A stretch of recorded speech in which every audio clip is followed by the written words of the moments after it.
know if my phone is exactly synced to whatever they're using. There we go, that's 5:30.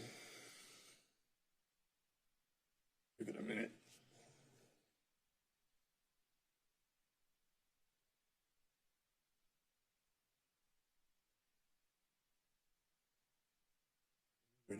Oh, there it goes.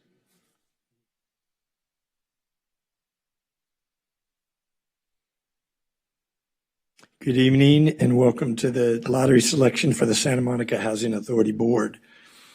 The purpose of the lottery is to randomly select the top 2 applicants who will participate as the tenant representatives joining the City Council when the City Council convenes as the Housing Authority Board. A list of the 46 applicants has been created in alphabetical order, which I will present on the screen now.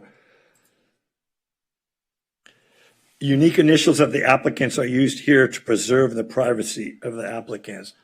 So the list uses the first 2 letters of their last name, a comma, and then their first initial. The lottery process involves placing this alphabetical list into an online program to randomly create the list of applicants, numbered from number 1 to number 46. The applicants in the number 1 and the number 2 position on the resulting list will be the presumed tenant representatives appointed to the Santa Monica Housing Authority Board. The complete list of the 48 applicants will be good for 2 years and will be used in the event the top 2 appointees cannot fulfill their 2-year terms on the Housing Authority Board. Okay, here we go. Good luck, everyone. As I mentioned, I'm going to copy the list of 46 applicants.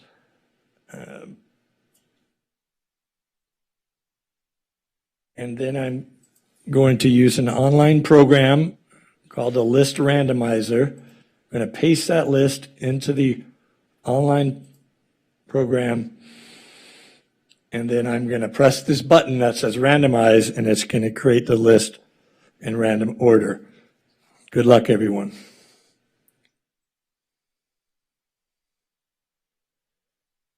So the list has been created of 46 persons. The top 2, the number 1 position, their last name, first 2 letters are BR, their first initial D.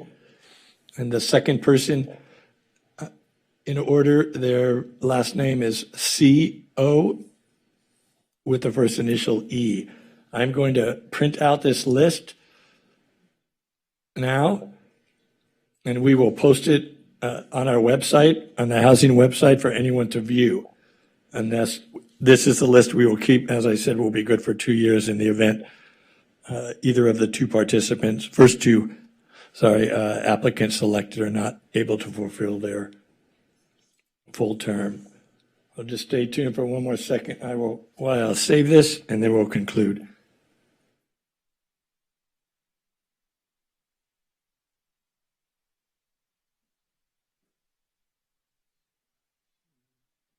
Oh, they're right. Let's see.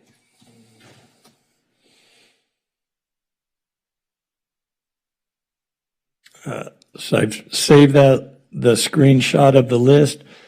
It has a timestamp on it of, it's using whatever UTC time is, but it's time tapped as June 30th, 32 minutes, 25 seconds. And that concludes the lottery process. Thanks everyone for watching. Good night.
Can you hear me?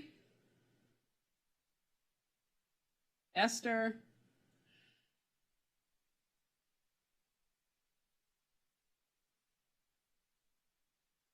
I didn't hear the... I didn't either.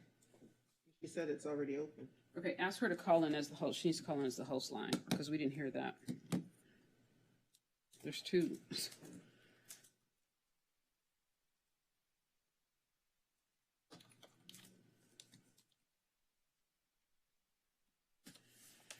Okay.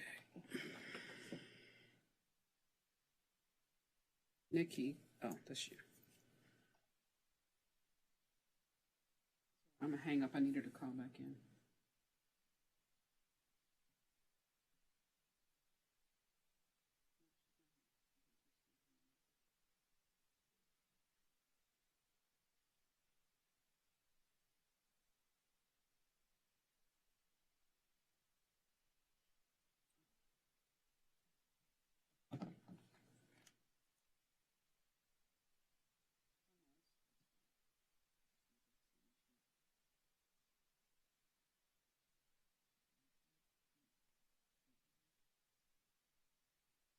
And let's go ahead. I'm going to go ahead and start the blue jeans.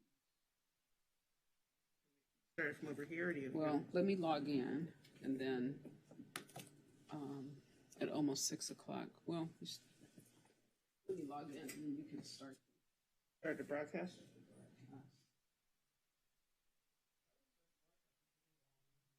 Okay.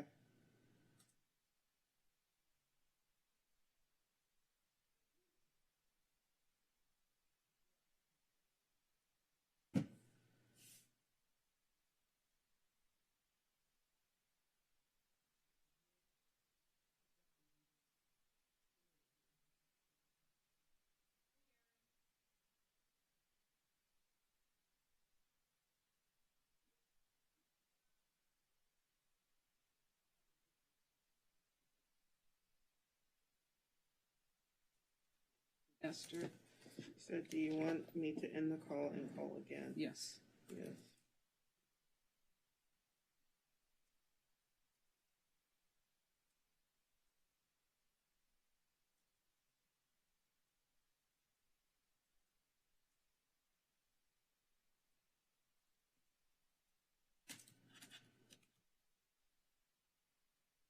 They send us a moderator link for the meeting?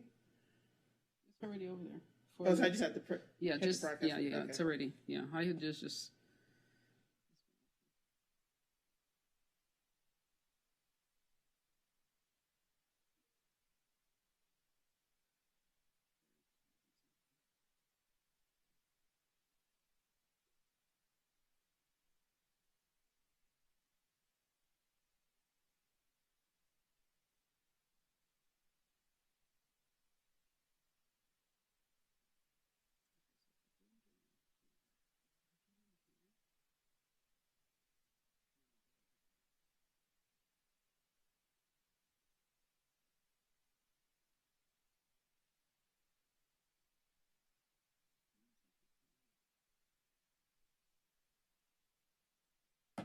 Okay, she said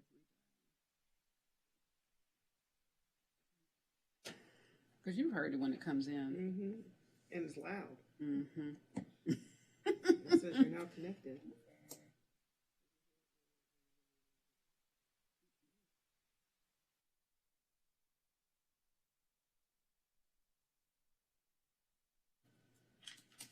Esther? No, it didn't. The phone didn't ring.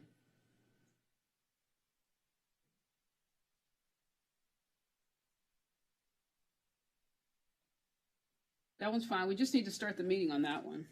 But we're going to wait till they get in here for the blue jeans.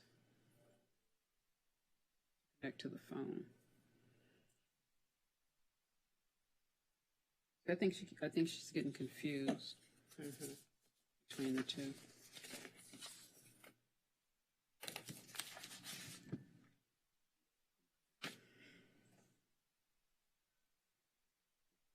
Harry, that's because I have you on. You hear us on blue jeans.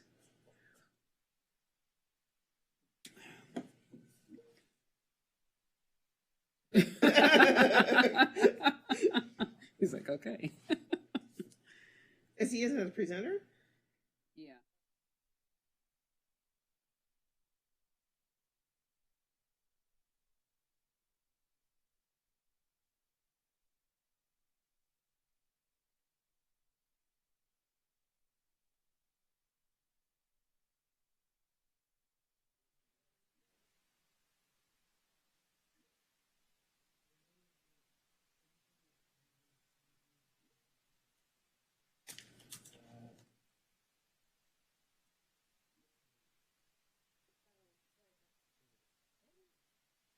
Hi, Susan. We're here to.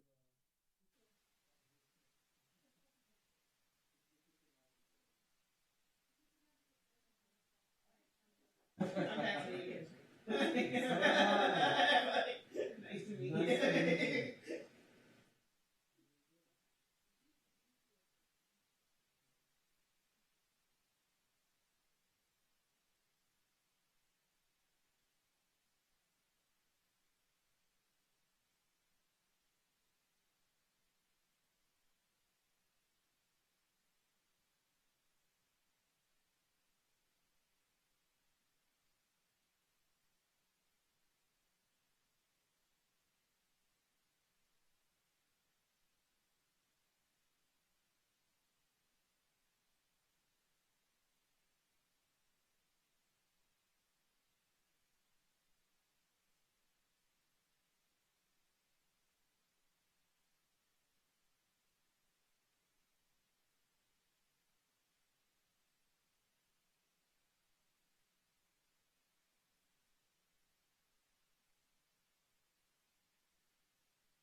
everybody's having an issue.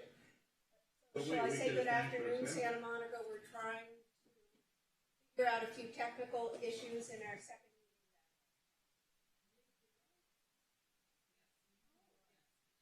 As long as you turn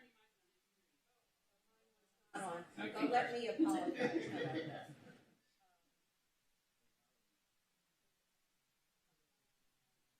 your there you go, Mayor. Thank you.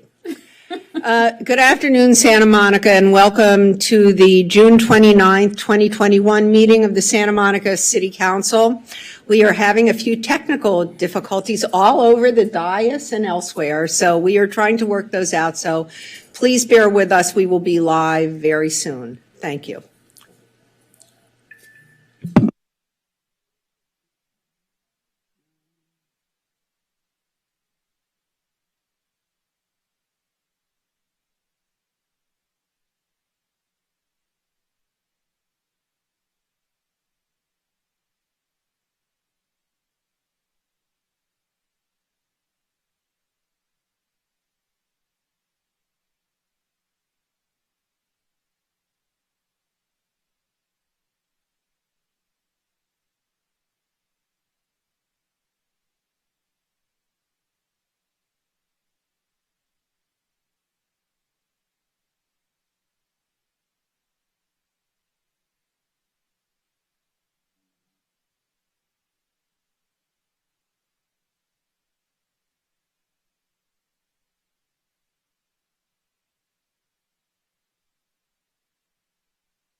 This is a temporary update just to let everybody know we're still working on it. We're close to solving the problem, but this is to allow public comment, which we all are very interested in. So thank you to our city clerk for working this out.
Okay, Esther, can you hear us now?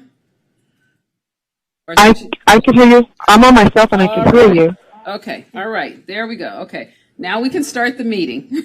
Okay, we are beginning right now, and welcome Santa Monica to the Tuesday, June 29th, 2021 meeting of the Santa Monica City Council. And I would like to ask our new interim city manager, John Jalili, to lead us in the Pledge of Allegiance. Thank you. Ready? Begin. I pledge allegiance to the flag of the United States of America and to the republic for which it stands, one nation, under God, indivisible, with liberty and justice for all.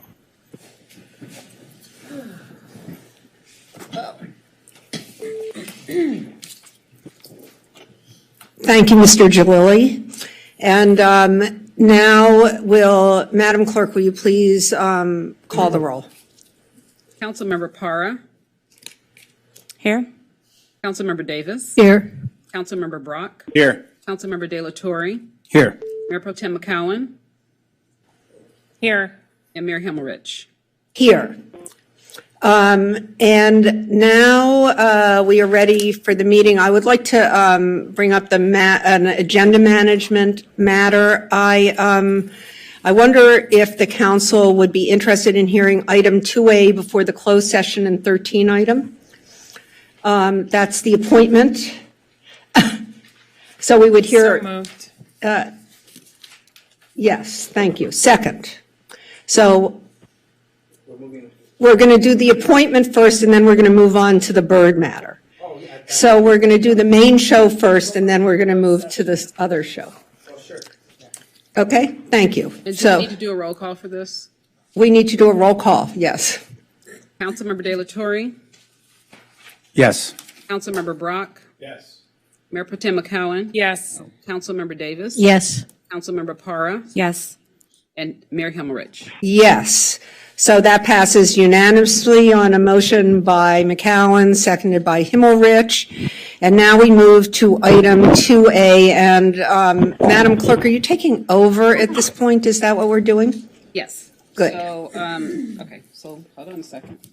Let me explain to you what it is. Okay, so it is filling an unscheduled vacancy. And the staff is recommending that either the council consider the applicants that have declared interest in being appointed to the unscheduled vacancy for the city council and make an appointment to fill the council vacancy and serve until the next general municipal election of November 2022. If not, you can make an appointment. If an appointment is not made, then you will adopt a resolution adding the partial term seat to the request services for consolidation with the county's November 2nd, 2021 election. On June 2nd, the council declared hold on a second. Let me mute this for a moment. Okay, on June 2nd, council declared former Councilmember McEwen's seat vacant and approved an online application process to accept applications beginning June 3rd through June 22nd at noon. My office received 35 applications by the noon deadline, with 34 who met the minimum requirements to serve on council. The requirements are that they must be 18 or older, registered and residents of voters in Santa Monica. The list of applicants were available throughout the entire application process. We received so there were 34 applicants who actually qualified, and there was one who withdrew. You guys received an email, and I think we included it. Nicole Phyllis withdrew her application. So you're now reduced down to 33 applicants. If the council makes the appointment to the vacant seat tonight, the appointee will be sworn in immediately to assume his or her seat. My office notified the applicants that they could wait outside City Hall to hear if they were appointed, and at that time, my assistant is going to go out. Stop laughing. My assistant's going to go out and bring them in, and they can take their oath of office. If the new appointee is not present tonight, then the appointee can be sworn in at the next July 13th meeting. If council is not able to make the appointment tonight, the seat will remain vacant, and the council will have to adopt In accordance with the City Charter, Section 603, council is required to cause an election to fill the vacancy. So this will require the council to adopt resolutions adding the partial term and request services and consolidation from the county to join the state, local, municipal election November 2nd. The nomination period for that election begins Monday, July 12th through August 6th. The person elected for the partial term, their term would end on November 8th of next year for the 22 election. Okay, so I need to remind council that if you're not able to make an appointment tonight, there is no, if you're able to make an appointment tonight, there is no financial impact. However, if you are not able to make an appointment to fill the vacancy, the cost to consolidate with the county on their November 2nd election is estimated at $528,000. The costs associated with the November elections are not currently included in the fiscal year 2021-22 budget. And that's it. Let me know if you have any questions. Thank you, Denise. So what we usually do is people say names, and then when we have... No, we have public comment. Oh, first we're going to have public comment, and then we're going to do that. Okay, thank you. Okay, we're ready for the callers. And how many callers do we have? 4 so far. Okay, Esther, we're ready to accept the callers. Welcome to Ms. Barton. You're in the meeting and your time starts now.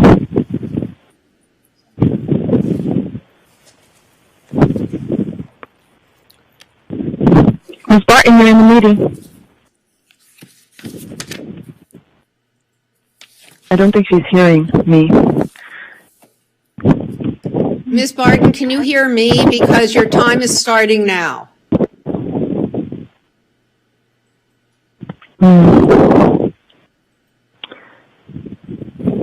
Let me put her on hold and then we'll go to another call. Thank you.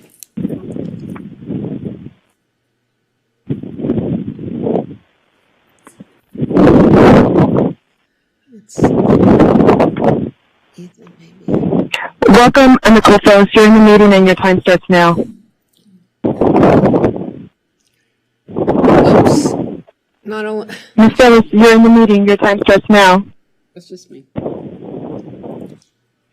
So I guess the phones aren't working. Is that right? Yeah, it seems like they can't hear me, so there's got to be an issue somewhere. Well, so maybe we ought to rearrange the agenda. Although we Let me have, return to the queue. do we have callers I on? returned her to the queue, sorry. I'm sorry, say that again. Esther, are you muted? I just returned her to the queue. Esther, Yes. are you What was the muted? question? No, I'm not. Because we can hear you, We'll figure it but out. we can't hear the callers. Yeah, I'm calling from the cell phone, so that's why you can hear me. I believe it must have been the other number that we called in that allowed the public to hear me. Okay, hold on. Tanya's going to try and put them through. Go ahead, Did- Tanya. No, we have another. Oh, sound person. we're, okay, good. Thank you. Go ahead, Tanya.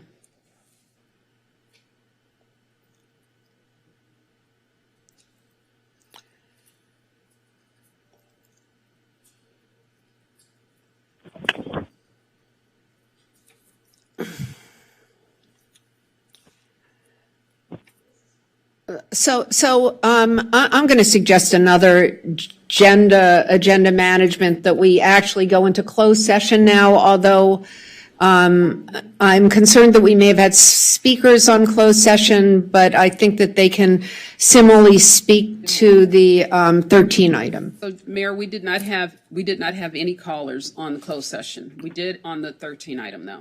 Okay, so I'm going to move that we adjourn to closed session right now to allow time to get the callers in order. And then we'll come back and hopefully we'll have sorted it out and we'll be able to hear all the callers. So you'll need a second for that and then take a vote to undo the agenda management vote that was taken. I'll second. What if everybody seconded? Then it would, moved by Himmelrich, seconded by Davis. Let's have a roll call vote. Can we do these by acclamation now? No. He's saying no. Councilmember Para. Yes. Councilmember Para. Yes. Councilmember Davis. Yes. Mayor Pro Tem McCowen. Yes. Councilmember Brock. Yes. Councilmember De La Torre. Yes. And Mayor Himmelrich. Yes, and so we will be adjourning to closed session. Do we have an estimate of about how long it will be? It should be no more than 30 minutes. Good, so that gives you 30 minutes. Thank you all very much, and I apologize for the inconvenience to anybody who is waiting to hear. Thank you, Mayor.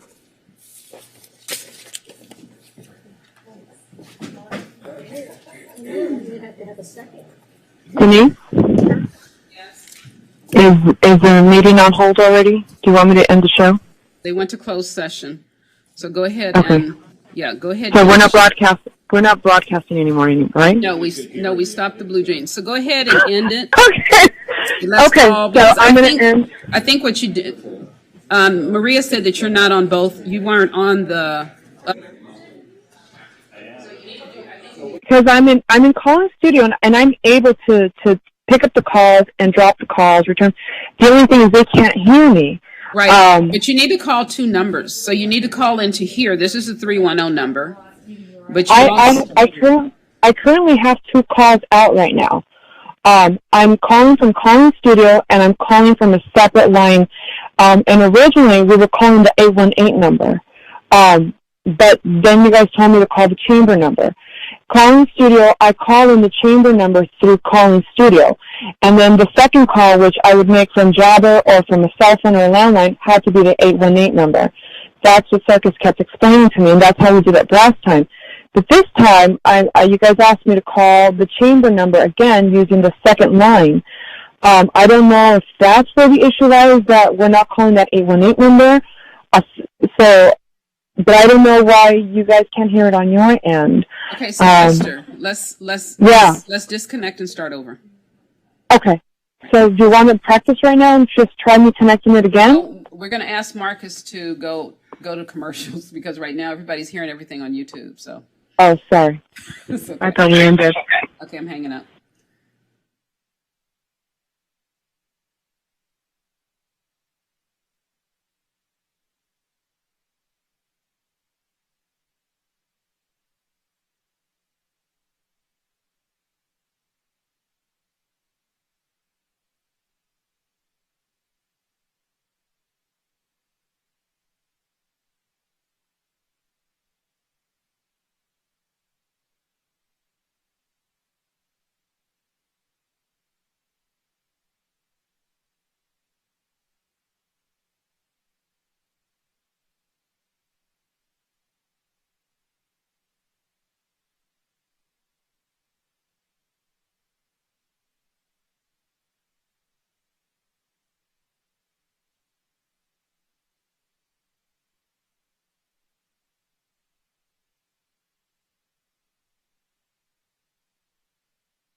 impression on me. It will never go away.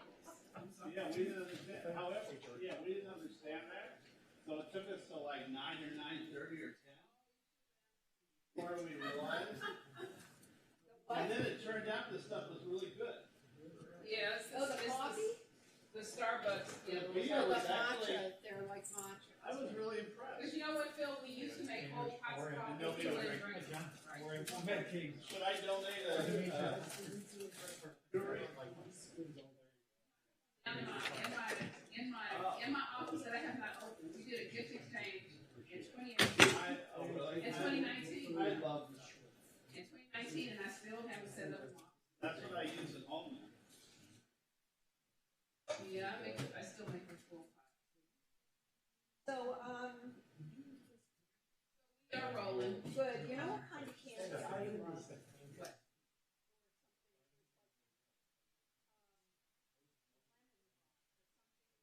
Suckers as opposed to like, maybe I'll bring it. Don't worry. But next time you do it. We try and keep it so that everybody kind of has lunch. Did he send the calls with me? Yes, yes. Took a minute, but we figured it out. Okay.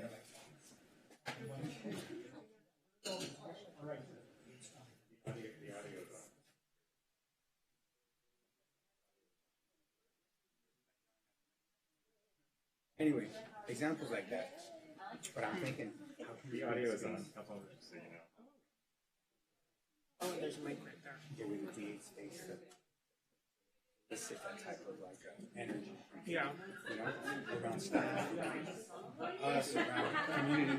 Anyway, one day we'll go up those. I'm good.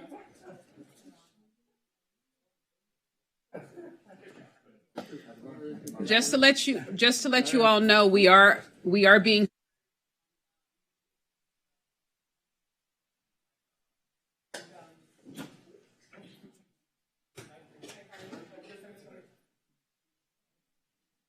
And while you guys were gone, they got to hear us figure out how to get the audio to work.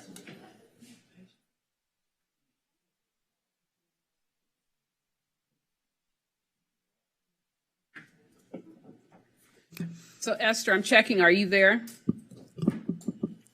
Are we on now? No, we're not back yet. I'm here. Okay.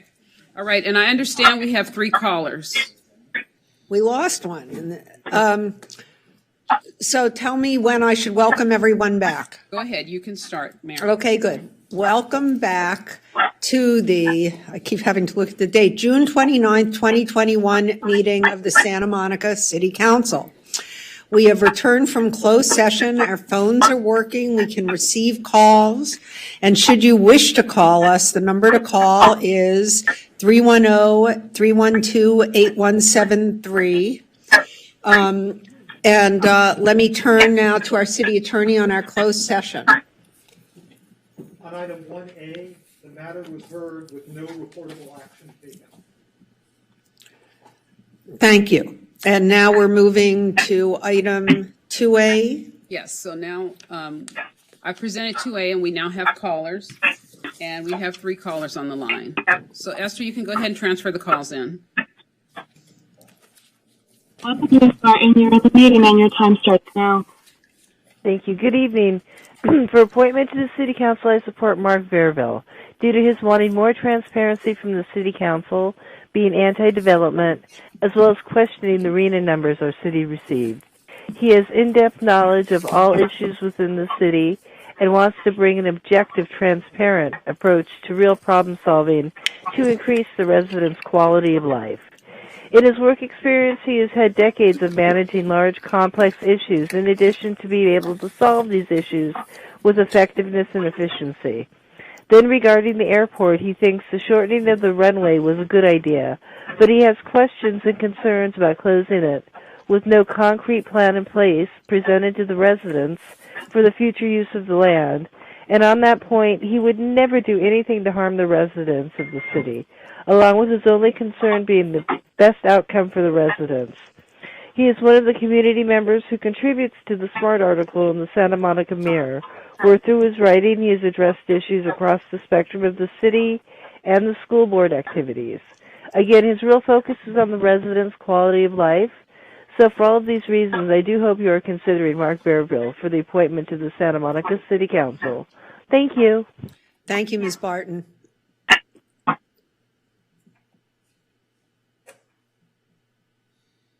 Welcome, Nicole Phillips. You're in the meeting and your time starts now. Thank you.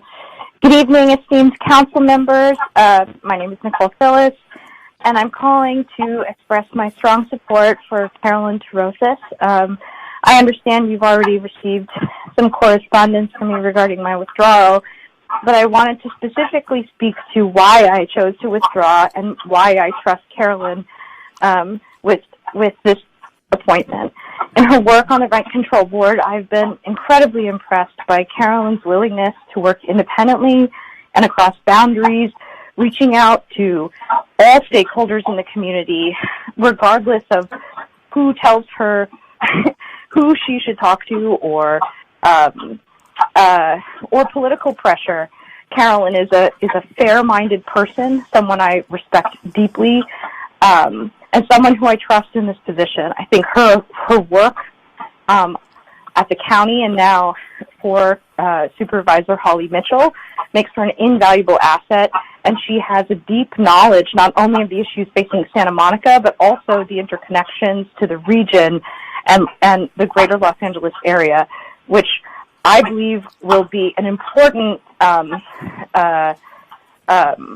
added piece of knowledge and expertise that will further enrich our city council. I hope that you will consider her, and I wish you all the best in this really important decision tonight.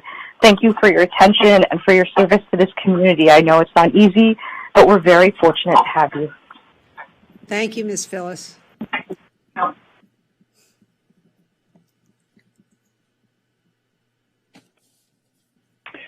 Welcome, Jerry. Thank you very much. Meeting at the time starts now. Yes, can you hear me? We can hear Yes, you. we can. Thank you very, very much, Mayor Himmelrich, City Council members, Interim City Manager Jalili, all you wonderful city staff, and fellow Santa Monicans. I have my own personal favorite, but first I want to thank everybody for throwing their name into the mix. It's a good community service. The most important thing, I believe, is that we find a way tonight to have all 7 council members reach a consensus. I think that's more important than who our favorite personal choice is. We're going through some rough times now, and we need some unity. I personally thought Maria Stewart would be good, and I still do.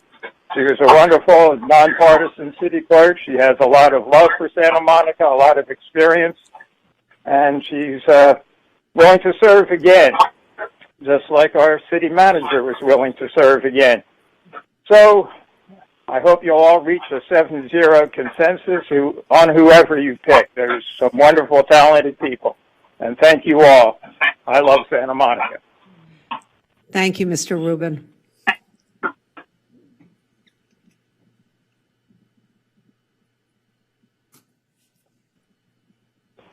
Welcome, Mayor Belmont. You're at the meeting and your time starts now. Good evening, Honorable Mayor and City Council. As a lifelong Santa Monican with family lineage that built the first roads and sidewalks here in Santa Monica, I really find it imperative tonight to express my support to fill the vacant City Council seat tonight. I think we have a fiscal responsibility to serve the best interests of this community. $528 for a special election seems like a misuse of public funds when they're not in the current budget. And if you could request an addition of $528,000 to the budget, it should be allocated to the much-needed city services that we deserve and the vacancies that are currently current from all of the layoffs that happened in the city that devastated many of our families within this community. Tonight, you have many viable candidates that you can appoint, but for me, the one person who deserves your consideration is Lana Negrete. She is a well-known member of this community. She has high professional moral standards with a moral compass and high regard for this community and her family.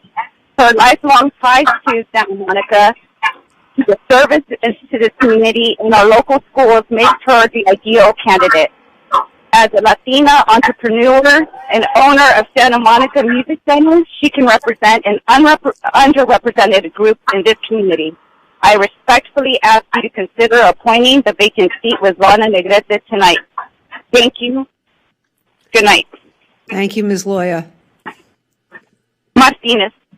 Oh, Martinez, I'm sorry. I thought it was your... I'm sorry, Ms. Martinez. Excuse me. Welcome, John Cass. You're in the meeting and your time starts now. Thank you. Mayor Himmelrich, Mayor Pro Tem McCollum, council members. I had originally planned on calling in tonight to suggest that we now make an appointment, that we go on to the people of Santa Monica and let them choose in a special election. First thing that caught me off guard was the price tag there, and I don't think that's such a good cost for our city right now. The second thing that took me off of that path was looking at the applications list, and two people stood out, then one of them withdrew. I really think that we should consider Carolyn Tarosis for this position. And the reason, there are many reasons. Commissioner Phyllis listed a lot of them. But I wanted to share that Carolyn Tarosis in the 2020 election actually received more votes than any council member running other than Mayor Pro Tem McCowan, who was running unopposed. That feature for a rent control board member to get more votes than a city council member is not common. I checked the record. 2020, Carolyn and Anastasia were the only ones to do it. 2018, nobody did it. 2016, nobody did it. 2014, nobody did it. Carolyn Tarosis has already received the support of the people of Santa Monica, and she did so with people who voted for you for city council. So you should consider choosing somebody who was able to reach such a broad consensus of the population of the city just a few months ago. And tonight you should select Carolyn Tarosis. Thank you so much. I wish you the best of luck on this decision. Thank you, Mr. Katz.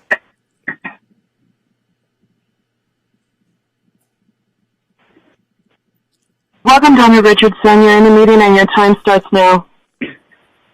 Hi there. I am calling in to show my support for Lana Negrete for City Council. Lana has deep roots in Santa Monica. She was born and raised here. She's lived her whole life here. She runs a family business that was started over 50 years ago. She has a nonprofit that helps underprivileged kids. She is selfless. She is fair. She only wants what's best for Santa Monica. And she's extremely knowledgeable on all the issues, and I think she would be a great fit for City Council. I honestly don't think there is a better candidate, and I hope that you all can appoint her tonight instead of taking the city through a very expensive special election. So again, I'm showing my support for Lana Negrete. I think she's the best candidate for the job. Thank you. Thank you, Ms. Richardson.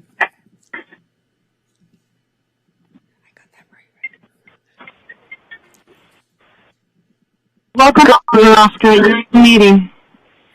Good evening. I request that Mayor Himmelrich refrain from nominating or voting for SMER-endorsed council applicant Carolyn Tarosis due to the appearance of a conflict of interest caused by the fact that Mayor Himmelrich's husband, Michael Soloff, is a co-chair of SMER. A conflict of interest is a situation in which a person, such as a public official, has a private or personal interest sufficient to appear to influence the objective exercise of his or her official duties. Often this is a financial interest, but it could also be another sort of interest. For example, to provide a special advantage to a family member or influence peddling, to name two. An apparent conflict of interest is one in which a reasonable person would think that the public official's judgment is likely to be compromised. When it comes to conflict of interest, appearance is as important as reality because it diminishes the public's trust in government. I have previously brought up publicly the issue of Mayor Himmelrich's apparent conflict of interest relative to her husband, Michael Soloff, who also serves as the chair of the Santa Monica Housing Commission. At that time, Mayor Himmelrich promptly refrained from voting on a commission-related issue. It is my hope that Mayor Himmelrich will also act properly tonight and refrain from participating in any nomination or vote on the candidacy of Carolyn Tarosis for the council seat. Santa Monica is a small town that for decades now has been plagued by incestuous relationships among the ruling oligarchy. The two most politically prominent organizations, SMER and Santa Monica Forward, had been controlling who sits on the city council either through influence or financial support. The residents are fed up with this, as evidenced by the results of the November 2020 elections. I believe that a special election is a better solution than the appointment you will be attempting to make tonight. I agree with Mayor Himmelrich that council members are not sorority members, and they should not be appointing each other to the council. Thank you. Thank you, Ms. Roska.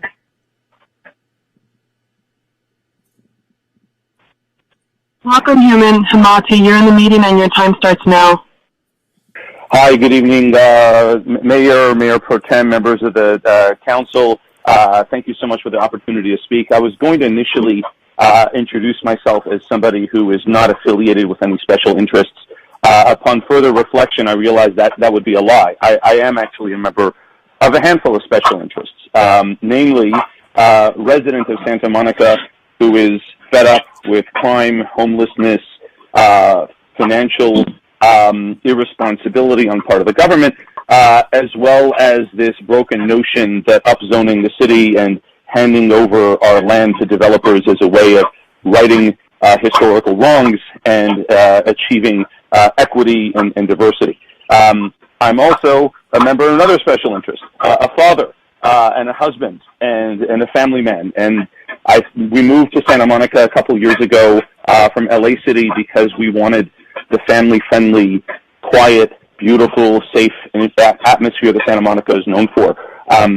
I'm not calling to endorse anybody. I'm friends with many of the folks who are running, Don Robbie, Mark Verville, Mario Fonda Bernardi. I won't mention any name of a person who I urge you to vote for. However, I will urge you to make sure that whoever you do select is somebody who is pro-resident, someone who is going to be in favor of the special interests that I and pretty much everyone else in the city belongs to. Consider who your constituents are. Consider who the folks are who voted for you. Consider the tidal wave of change that occurred in the last election and the types of individuals who you now have on the council with you who were voted in most recently. The citizens are speaking. There are recall movements against various individuals at other levels of government. We don't need that occurring right now again. What we need now is unity, and this is an opportunity for all of you to really look deep down inside, exercise that unity, and select someone. Thank you, Mr. Hamadi.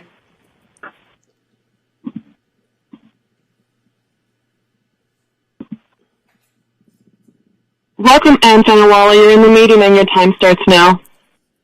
Hi, good evening, everyone. I want to express my serious and wholehearted support for Mario Fonda Bernardi for this appointment. Reasons most certainly require the city to have someone on the council who understands the importance of adaptive reuse, the overwhelming problem we have with the diminishing numbers of children living in this city. Our heart and soul is being ripped out from under us because of the overdevelopment. And until we can get the jobs and housing into a balance, which can be done effectively by adaptive reuse and policies written in order to create that balance, we are not going to have a functioning city that works for the residents of the city. And I need you to consider the fact that Mario understands sustainability, which has been one of Santa Monica's primary things to be focusing on now. We can account for sustainability and account for adaptive reuse for housing. If you put Mario in this position, we have a fighting chance If you don't put Mario in this position, you are cutting off your nose to spite your face. So thank you very much, and good luck, Mario. Thank you, Ms. Thanawala.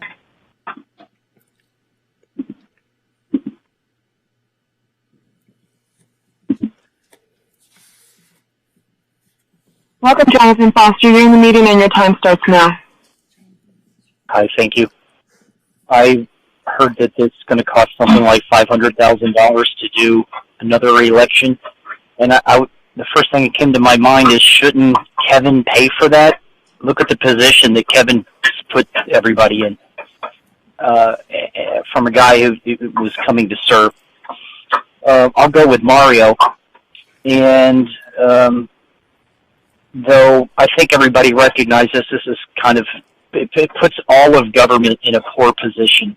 It's very sad that Kevin did this. That's the way he would bolt out of here. But that's his decision. And I do hope you all make a wonderful, godly decision. Thank you. Thank you, Mr. Foster.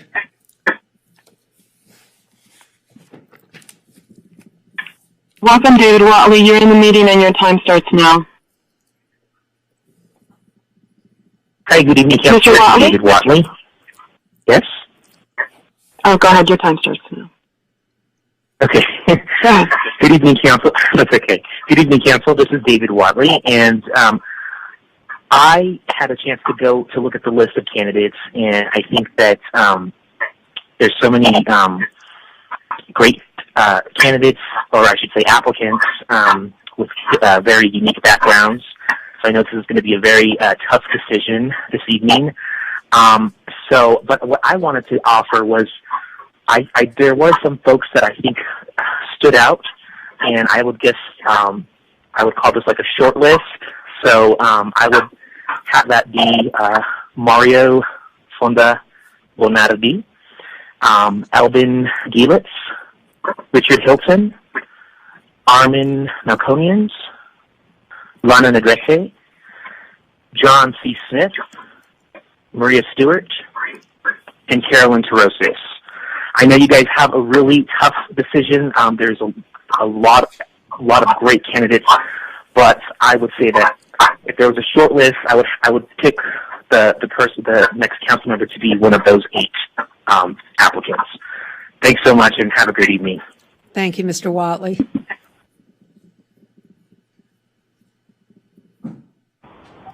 Welcome, Calvin Driscoll. You're in the meeting and your time starts now. Thank you. Good evening, City Council members. Kelvin Driscoll here.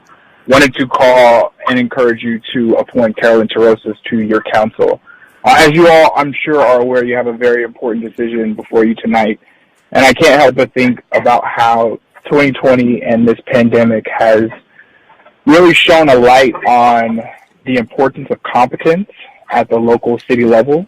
And I can't think of a more deserving, competent, ready person to serve in this role than Carolyn. If you take the time to look at Carolyn's background, I think you'll see and come to know what many of her colleagues and supporters on the call tonight have shared with you. She's dedicated, she is competent, and she has solutions to the most pressing issues that are facing our region right now. And Carolyn has been a champion, I think, for those most vulnerable in our communities, fighting for economic mobility and really trying to solve our issues around homelessness. And so as you think about the next colleague that will join your council tonight, I hope you think about characteristics like competence, like compassion, like empathy, and that the decision before you results in the appointment of Ms. Tarosis. Thank you for your time, and good luck in your decision tonight. Thank you, Mr. Driscoll. Mayor, I believe that was our last caller. Mr. Driscoll was our last caller? Then we are ready to open the, Denise, I assume, let's close the public comment. Yes. And let's open the process. So our usual process is to say the names of everybody that we're thinking that we want to appoint, and then we go around and everybody says the name of the person they want. And it often goes on and on and on, if you've watched any others. And one thing that I think we should introduce in this, because, and it hasn't been, it's just been a bunch of names, and I think that that is appropriate for boards and commissions. But I think that, and we've never had any discussion, I think, around this. But I think it might be appropriate to have discussion tonight. Does anybody feel any way about that? Because that's what we're in, discussion. Councilmember Davis. I really respect every person who put their name on the list and is willing to serve on the city council. I'm a little uncomfortable, in all honesty, because we never have sort of trying to debate the merits of this person versus that. We heard a lot of wonderful speakers supporting a panoply of people this evening. We certainly have all of their resumes in front of us. I think anyone who's willing to, put their name in deserves due consideration, but I'm a little uncomfortable if we start to get into, well, I don't like this person because, or I like this person better because. We've never done that in the past out of respect for the applicants, and I'm uncomfortable doing it tonight. I think it will lead to unnecessarily hurt feelings, in all honesty, and I think that these people have put their name forward in good faith, and I think we should respect that. And I think we have plenty of information on them, and I think we're all capable of making our own decisions based on that information. Well, I was actually contemplating statements of support only, but does anybody? Yes, Councilmember Brock. I would support Councilmember Davis. I think it'll lead to hurt feelings, and we've reviewed the applications. I just think there is a potential for denigrating someone else's candidate, and I don't think that would be good. I respect what you're saying, but I support Councilmember Davis. Okay, so why don't we start with names? And so, who's going to start? Councilmember Brock. Mario Fonda Bernardi. Councilmember De La Torre. I do remember your name. Mario Fonda Bernardi. No, we now hear other names, and yes, and as everybody knows, I really believe in elections, and I believe in the democratic process. The $528,000 has had an effect on me, as have the many, many, many calls that I've received over the last week. And it was my plan to abstain throughout this, but the best laid plans of mice and men. I will not be abstaining from this vote. Instead, I will be supporting Carolyn Tarosis. Is that your nomination? Yes. Okay.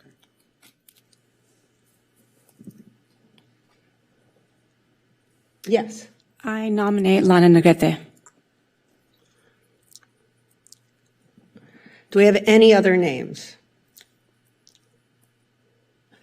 Seeing none, Madam Clerk, it's on you. Councilmember Parra.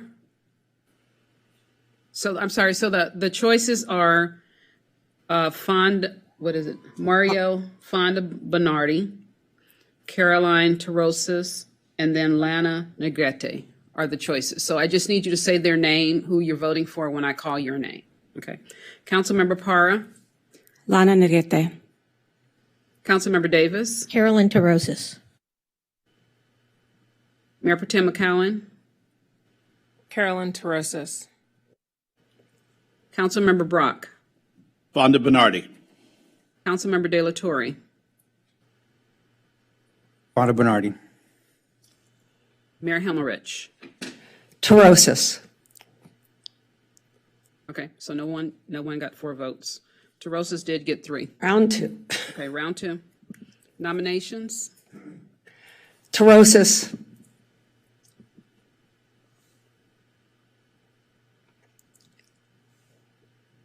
Yeah, I'm sorry. Oh, Lana Negrete.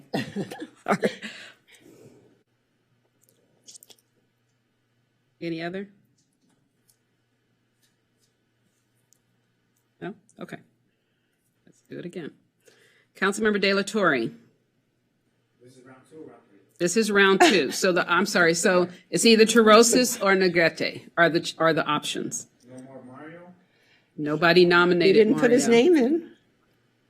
We can re-nominate round 3 if you want. Yeah. Or Do you want to nominate him? you want to nominate? You still have time. There are only 6 of us. We have time. Yes, one more. Yeah, Mario Fondo Bernardi. I'm sorry, Madam Clerk, but we have now 3 again. Yes, I got that one. Sorry. Okay, so the options are Terosas, Negrete, and Fondo Bernardi. Okay, let's do this again. Councilmember De La Torre. Mario Fondo Bernardi. Councilmember Brock.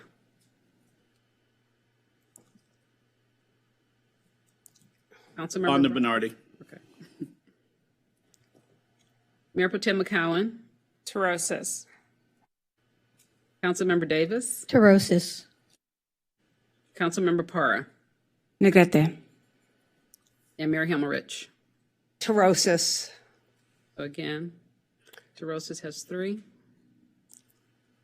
Round 3. Round 3. Okay, nominations, please. Terosas. Negrete.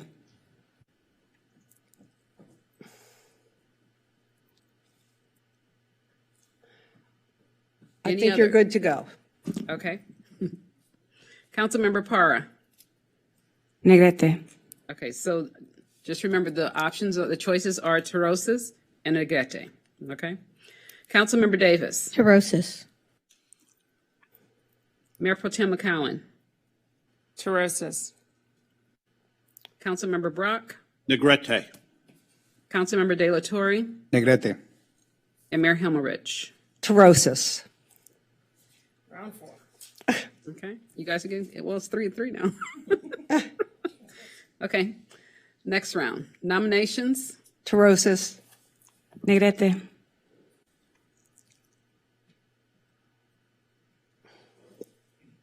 Okay, so Terosas and Negrete are the options, are the choices. Okay. Councilmember De La Torre. Negrete. Councilmember Brock. Negrete. Mayor Pro Tem McCowan. Terosas. Councilmember Davis. Negrete. Councilmember Parra. Negrete. And Mayor Himmelrich. Terosas. So it appears we have, is that right? 4-2. Negrete, yeah. Okay, we're going to send the assistant down. Negrete got the 4. You can change your. And Oh, that just cheers outside. Wow. He's there listening. That's good. Denise, I Yes. would like to change my vote to Negrete. Okay. Happily. I hear a lot of Santa Monica natives. Mayor Himmelrich, I believe that Lana Negrete is a member of the Public Public- Safety yes. Reform and Oversight Commission, so she will have to resign that before she is sworn in as the council member. Thank you. I was just getting ready to announce the words. So great. Can you see? I know. That's Bird. It's Bird. No, it can't be bird people. It is. It's bird people? No, it's not. No, it's. It's Lana. Oh, look at Look at that. That's awesome. Oh, they're crying. They're crying. Oh, they're crying. Look at that. For her birthday, she used to come out. It's her It's birthday her today. birthday. I know. Yeah, it's her birthday. Wow. That is awesome. That is so awesome. Oh, look at her kid. Yeah, picture of it while they're still there.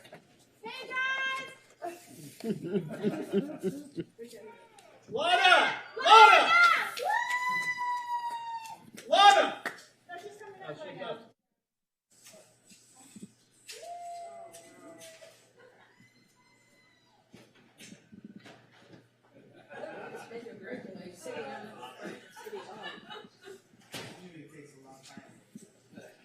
Oh, I didn't know the names were on the backs of the chairs. Yeah, because you can set Oh, it here, so this that is- when you don't want to.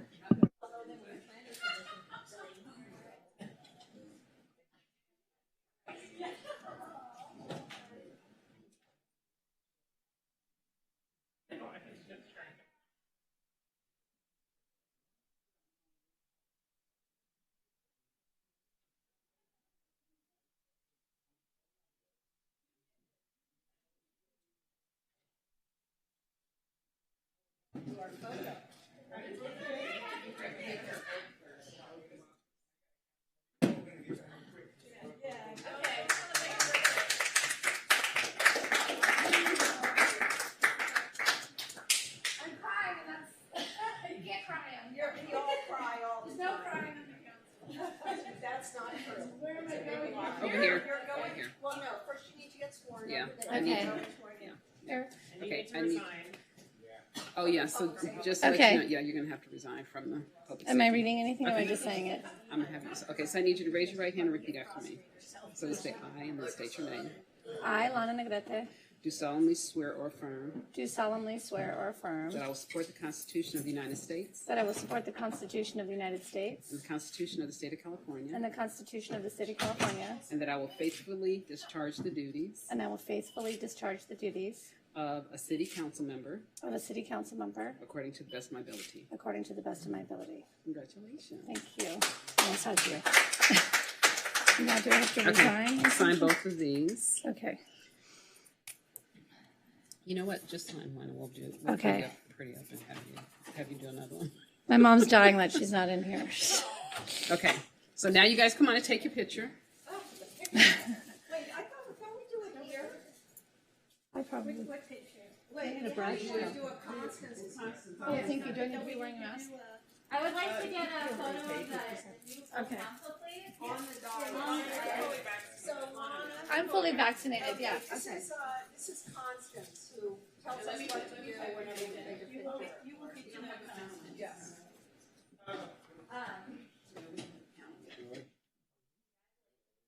Get 3 council members, please seat it. Well, Sue should sit in the middle. Please, can you sit? You want me to sit? Short? Yeah, and Kristen, can you sit, please? We're doing a picture that's gonna be, Are we all close enough? So orange. and this will be instead of the YouTube. Ready?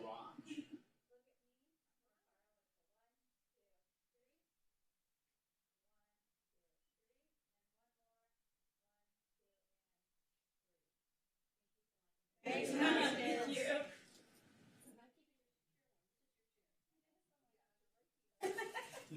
And you have nothing. I left my phone outside.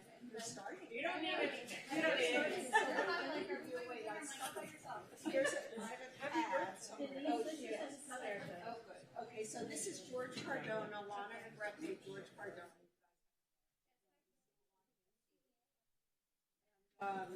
So. There's pens right here. Take the pen. Yeah, we need a pad on these things. George. There you go. Oh, she's got one from the mayor's.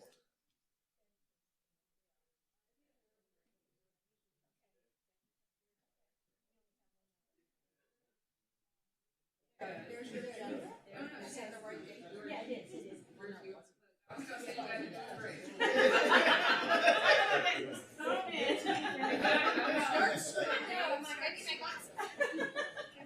Oh, I have junior. No, we got this. Okay, got it.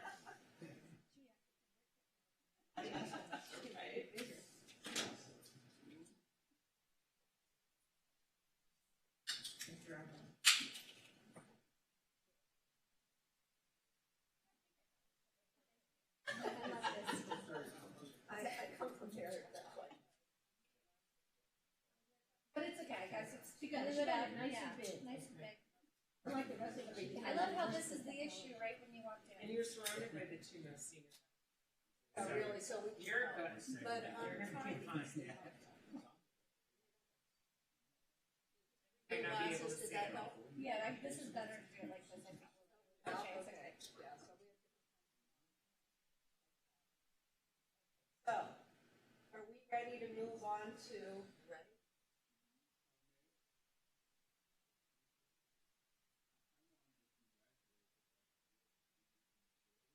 On the city council, a solid female majority, and that but this council really, I was thinking back to 30, 40, 50 years ago, and this council now really reflects, Everyone's missing what you're saying. I'm not repeating it, but this council really reflects Santa Monica now, and I'm proud of that.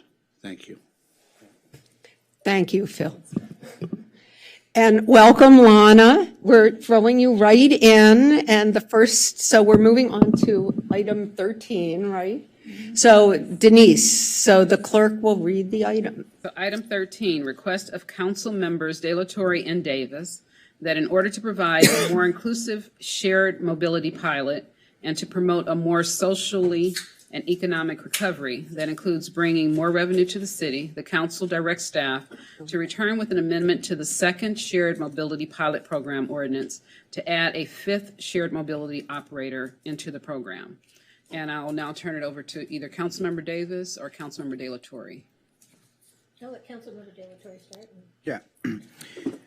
Yes, Councilmember Davis and myself are bringing this item forward because we wanted to give our residents, the full scope of access to different micromobility devices that are out there, and also to take advantage of the, upgrades that have been made, and we feel that adding Bird started here in Santa Monica.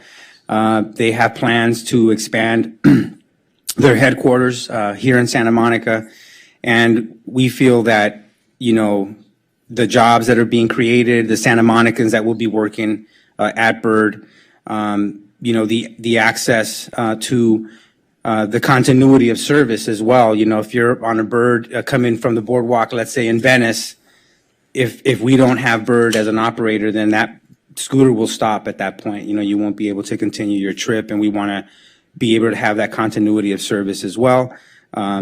So for those reasons, and also, there's economic recovery. There's an opportunity right now to ensure that we have a robust plan for economic recovery. There's, the jobs piece, but also the revenue that's generated from having Bird as an operator in our city. We feel that it's a good opportunity to include them as part of the 2-year pilot extension. And Councilmember Davis, if you'd like to add to that. And Councilmember De La Torre summed it up quite nicely. I'll just add 2 points. The first one is that if we approve this motion, we would still be under the e-scooter allocation that the city had contemplated. This allows for an addition of no more than 500 e-scooters, and we were under that limit by 1,000, so we still won't be at the cap. And for me, the key is that we know from our work we've done before in the first pilot that every e-scooter on the road has the potential to replace an automobile. We're all well aware of the fact that the Western United States is literally being baked to death right now, and we're lucky here in Santa Monica to be under cloud cover.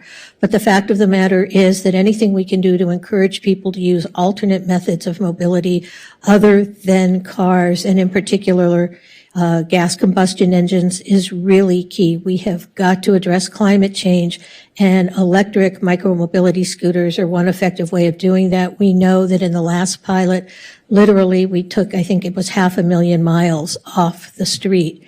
And so I think adding more scooters to the fleet and giving greater opportunity for us to address climate change is key at this time. So that is my reason for supporting this item. The city attorney has something to add, please. I just want to note one thing, which is that in the selection process, there was an adjustment for local preference. I would ask council not to base their decision on that, since there are constitutional limitations on the ability to consider the location of a corporation as a local corporation in making an assessment. So the way that the 13 item is worded is to select the next highest scored two-wheel scooter operator for the other reasons that have been stated, but I would ask council not to base it on Bird's locality, since that has already been considered amongst the selection criteria and the scoring. I have a comment about this. I am opposed to this motion. I feel. Oh, sorry. Do we have public comment? We do. We have 8 callers. Okay, I'm sorry. Let's have public comment, and then I will state my opposition to this motion. Esther, we're ready for the callers. Oh, sorry. Esther, we're ready for the callers. Welcome, Elizabeth May. You're in the meeting and your time starts now. Good evening, Mayor, Mayor Pro Tem, and members of the City Council. Thank you for the opportunity to comment this evening. My name is Elizabeth May. I'm calling to ask the city to allow Bird to continue operating in Santa Monica. When I first moved to Santa Monica in 2018, I did not have a car and I relied on Bird as my primary form of transportation. Bird enabled me to explore and fall in love with my new city. Now when my friends and family from around the country visit, I proudly show them around Santa Monica via Bird. I can't imagine Santa Monica without Bird's e-scooters. Thank you for your time.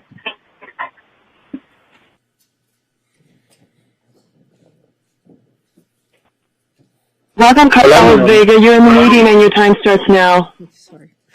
Hola, mi nombre es Carlos Villarreal, soy un fleet manager. En esta ocasión mi hija me ayudará a traducir un poco.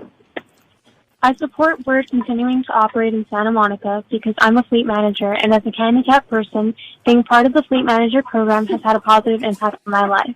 I'm sure in this program there are fleet managers who are thankful about the opportunity, but you can be sure that there's nobody more thankful than me, because this program has brought me the opportunity to be an economical support system for my family after 10 years of struggling in the aftermath of a traumatic incident. In this program, I could find the opportunity to be productive in my own way. We are a hardworking team, and we have developed a close relationship with this community's residents, business owners, and visitors, even more so through these hard times in the pandemic, and to stay safe and a clean transportation option. On my behalf, I'd like to take this moment to show my appreciation because thanks to Bird, my father can be an undeniable financial support for my sister and I as we start this new chapter in our life and enter college. Thank you for your time. Thank you.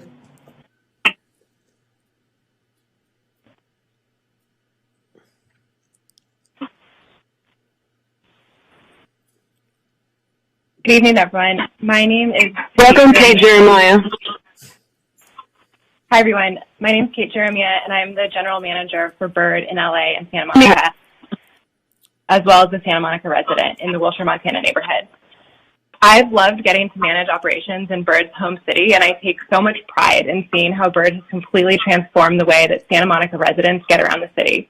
One thing I've learned since working at Bird in Santa Monica is that there is no replacement for experience, and Bird has that. We know that we're not perfect, but we're learning and changing every single day, whether it's extending a geofence a few feet to prevent birds from going down the California incline and making their way onto the beach bike path, moving a nest across the street based on feedback from our super passionate fleet managers.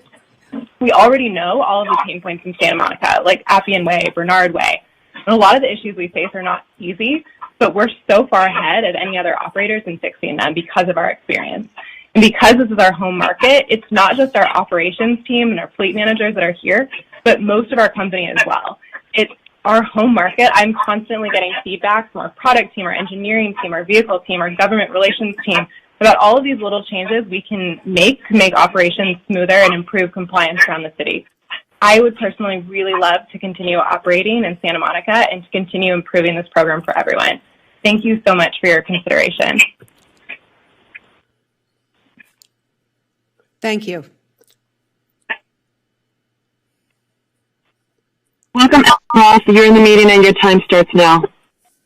Good afternoon, City Council. My name is Juan Ramirez. Me and my son be working as fleet managers along with other fleet managers over a year now. They're giving us a good opportunity to work Santa Monica. We've been here to the good and the bad. Picking up scooters, doing the right, cleaning and sanitizing scooters during COVID-19, and of course enjoying your beautiful city. But sadly, your comes to an end July 1st. City Council, I'm calling today asking and pleading for us and other fleet managers, families, to continue working in Santa Monica. Thank you for your time and attention to our plea. Thank you, sir.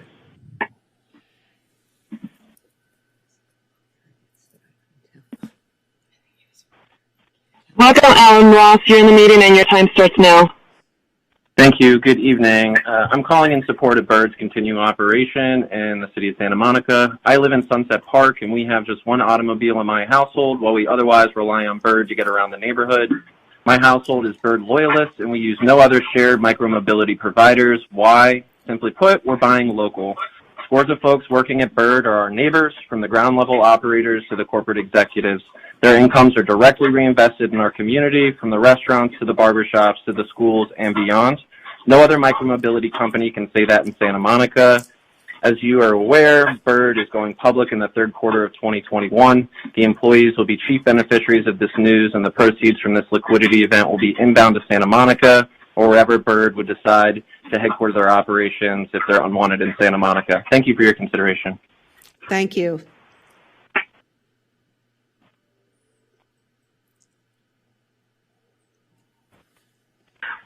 Welcome, Harder. You're in the meeting and your time starts now. Good evening, Mayor and council members. Thank you, Councilmember Davis and Councilmember De La Torre for putting this item up for discussion. As the city continues to recover from the COVID pandemic, it's important that we continue bringing in revenue. By adding a fifth operator to the pilot program and still staying under the prescribed cap of shared mobility devices, the city would generate an additional $72,000 just this week, another $52,000 next year, and roughly $20,000 in shared ride revenue every month. This would result in roughly over $600,000 in direct city revenue by adding a fifth operator into the program during the second shared mobility pilot program. Revenue that could pay for additional code enforcement, librarian hours, crossing guards, or other personnel around safety around the city. Speaking of safety, we launched the latest first remodel in Santa Monica a few weeks ago in Santa Monica. Double handbrakes, emergency autonomous braking, anti-sidewalk riding tech. We launched our Tourist Rider Safety campaign on Big Blue Bus that was set to run through Labor Day. As we go public this fall, we are in advanced conversations to move our world headquarters into the empty office space in downtown Santa Monica, which would just add more tax revenue to the city as hundreds of employees go out to eat, shop, play in downtown Santa Monica. One of the selected vendors is not even permitted to operate in Los Angeles, where roughly 15 to 20% of rides cross every day for people commuting in and out of the city. We ask that you support this item so that Bird can continue operating in our hometown during the pilot program, and more importantly for the local fleet managers who you're hearing from tonight, who support their families by running Bird operations in Santa Monica. Thank you for your consideration. Thank you, Mr. Harder.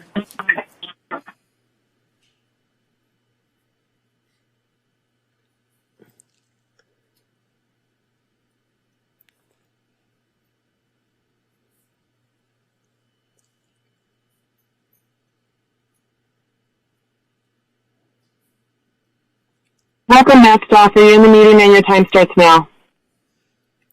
Thank you. Thank you, Mayor and council members, and welcome, Councilmember Negrete. Matt Stoffer on behalf of the Santa Monica Chamber of Commerce in support of this item. Bird has been a great partner for the Chamber, sponsoring many of our events and programs, providing free rides to our healthcare workers and to panelists at our annual career day at Samo High, and providing free helmets and safety demonstrations at Chamber and other community events. Many of our businesses have built specific relationships with Bird to benefit their customers and employees, and the many Bird employees patronize our local businesses, and we hope that they are allowed to continue to do so. We're proud of our hometown startup and hope they continue operating in Santa Monica. Thank you. Thank you, Mr. Stoffer.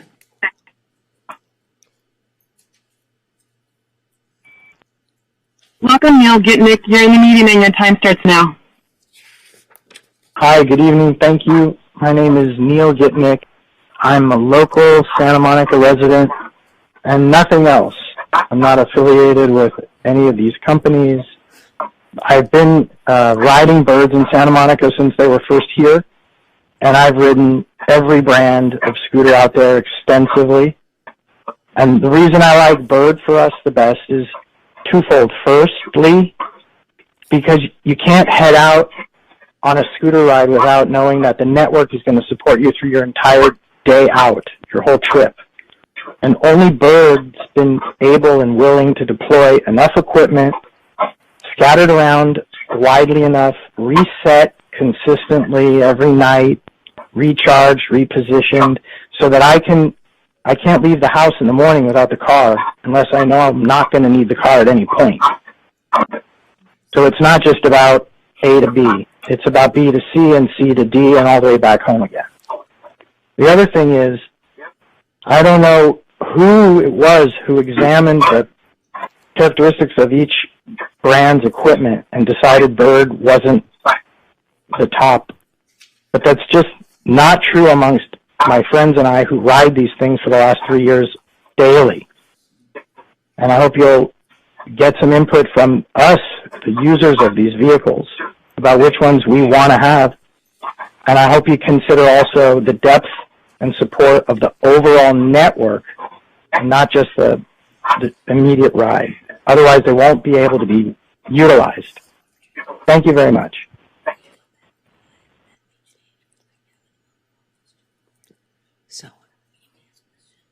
Thank you, sir. Welcome, Father. You're in the meeting and your time starts now.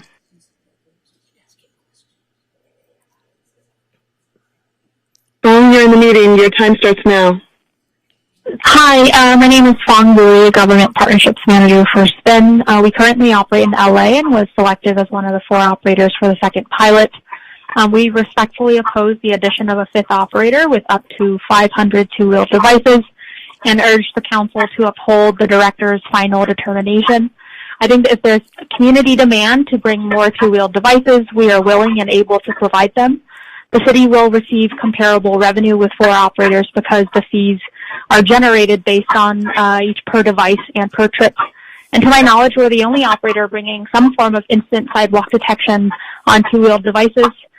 This emerging alert system is going to allow users to know when they're on the sidewalk and also alert other pedestrians using advanced computer vision and AI technology.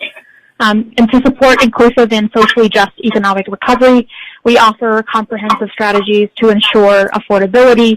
Spin Access, our discount program for low-income users, is easy to apply for, and users are typically approved within 24 hours.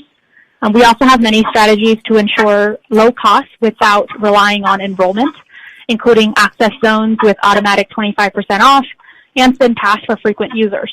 We're rolling out Spin Pass for unlimited trips for 7 days for just $14.99 in Santa Monica. And healthcare workers can continue to utilize 5 free 30-minute trips per day. We urge you to uphold the integrity of the administrative review process and move forward with the 4 selected operators, Spin, Lyft, Wheels, and Veo. Adding a 5th operator after procurement has already ended undermines the administrative process and the city's authority.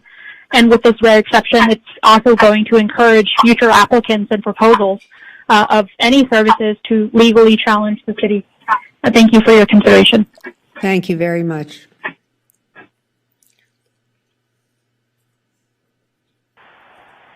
Welcome, Colin Hughes. You're in the meeting and your time starts now. Hello, Mayor Himmelrich and council members. My name is Colin Hughes, and I'm the West Coast Policy Manager for Lyft, Transit, Bikes, and Scooters. I'm calling to ask the Mayor and City Council to oppose item 13A. The city's Chief Mobility Officer, Transportation Director, and the Selection Committee all weighed in and selected the 4 best operators for the City of Santa Monica in the recent request for applications. The broader community is also against this. I would note that the city invited 10 community members representing a mix of mobility advocates, experts, and concerned residents to form a shared mobility community advisory committee in 2019. The result of that committee, after many meetings, was that they submitted a document recommending that 4 companies is too challenging to manage administratively and is more confusing to the user. Moving forward, the city should permit only 2 companies. So adding a 5th operator is directly out of line with the findings of this committee. Adding a 5th operator will not expand the fleet, not expand the revenue, or equity considerations, as the 4 operators already selected can do this. More operators will only take the city back to the days of scooter chaos before the city regulated the number of operators and caused more confusion on Santa Monica streets. Finally, undermining the results of the recent RFA before the second shared pilot program even begins due to the threat of a lawsuit is not good public policy. Thank you. Thank you, Mr. Hughes.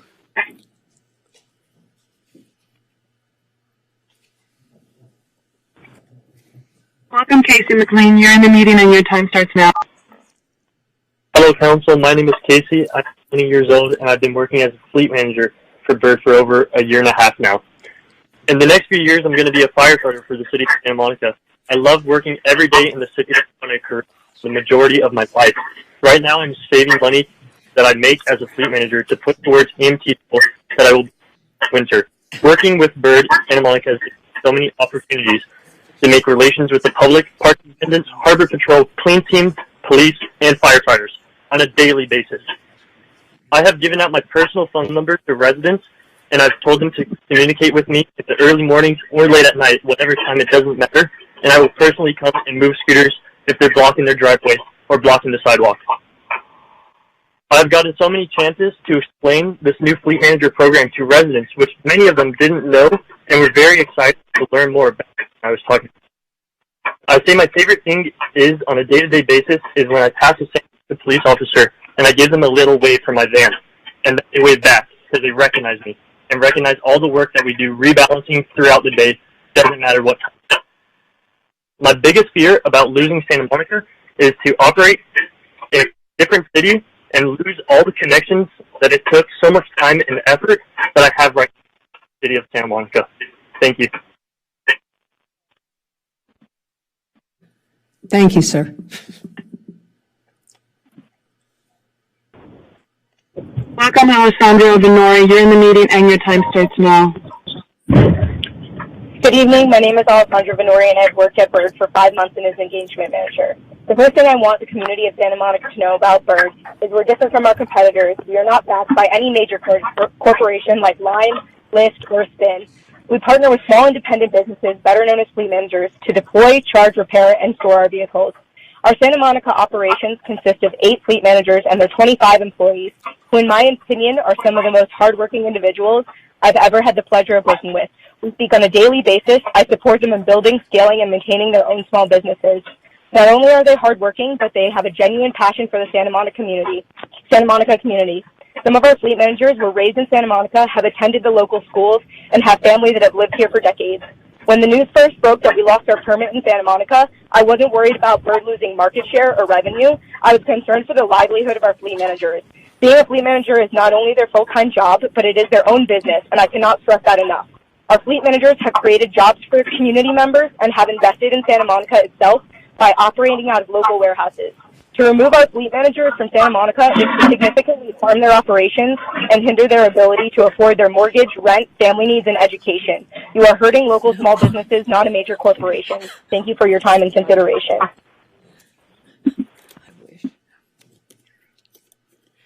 Thank you. Welcome, David Fairbanks. You're in the meeting and your time starts now. Thank you. Good evening, Mayor Himmelrich and council members. My name is David Fairbank, and I'm the general manager of Lyft Bikes and Scooters for California. I'm calling to ask the Santa Monica City Council to oppose item 13A. I was born in Santa Monica at St. John's Hospital, and I've been leading Lyft's Santa Monica bike and scooter operation from our Santa Monica headquarters since the initial launch in September 8, 2018. So the city and shared mobility program mean a lot to me. A vote yes on item 13A demonstrates to the public and business community that politics, not merit, determine decisions in Santa Monica, and the threat of a lawsuit is enough to reverse an RFP and undermine city staff. This sets a bad precedent for the city moving forward. If the city was disappointed in the RFA process, they should move forward with a new RFP and correct the mistakes. Additionally, if there is a concern about maintaining an established equity program for two-wheel scooters in Santa Monica, Lyft should be allowed to deploy 500 two-wheeled scooters instead of adding a 5th operator. By allowing Lyft to deploy our swappable battery two-wheeled scooters, the city maintains 4 operators as originally intended, continues an already established and successful equity program, and keeps continuity of service between LA and Santa Monica. Thank you for your time. Thank you, Mr. Fairbanks.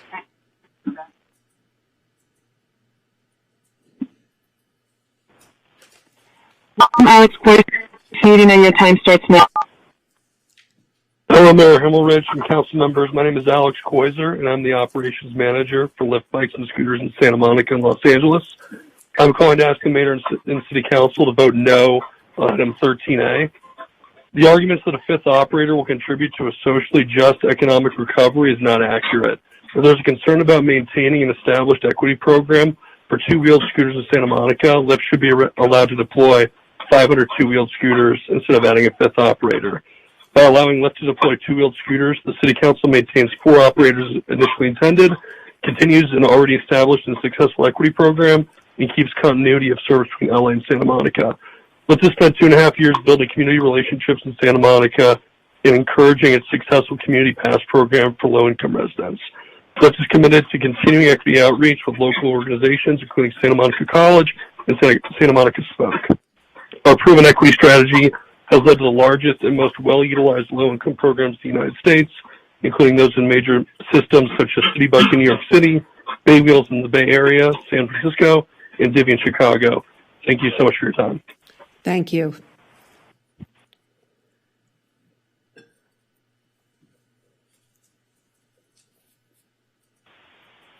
Welcome, Morgan Roth. You're in the meeting and your time starts now.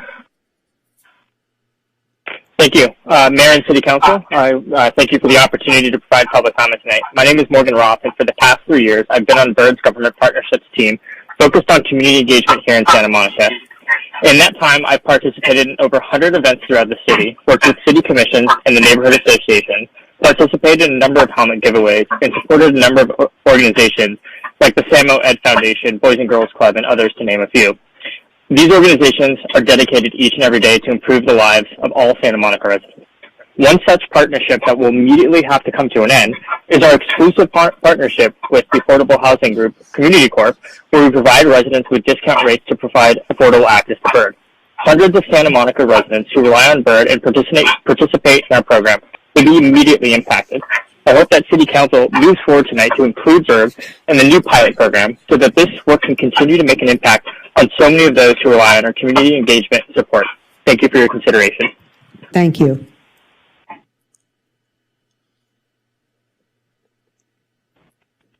Welcome, Jonathan Adler. You're in the meeting and your time starts now. Thank you, Mayor and members of the City Council. My name is Jonathan Adler, and I've lived in Santa Monica for 3 years.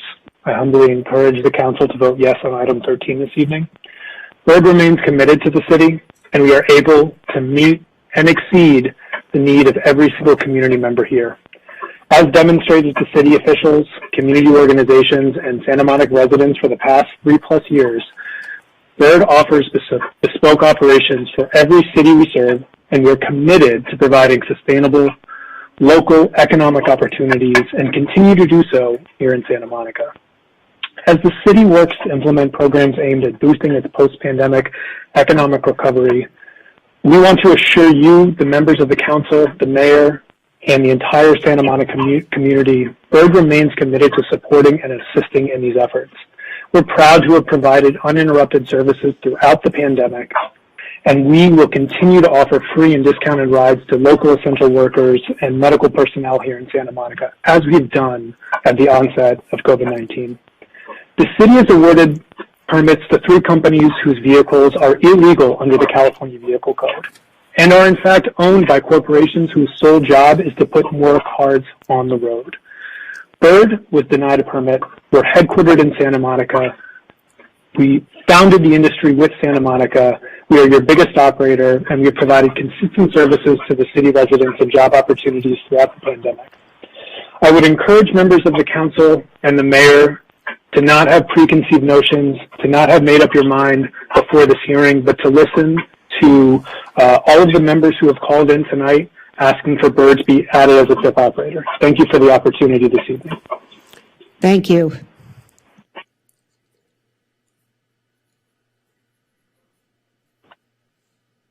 I'm Edward Castillo. You're in the meeting and your time starts now.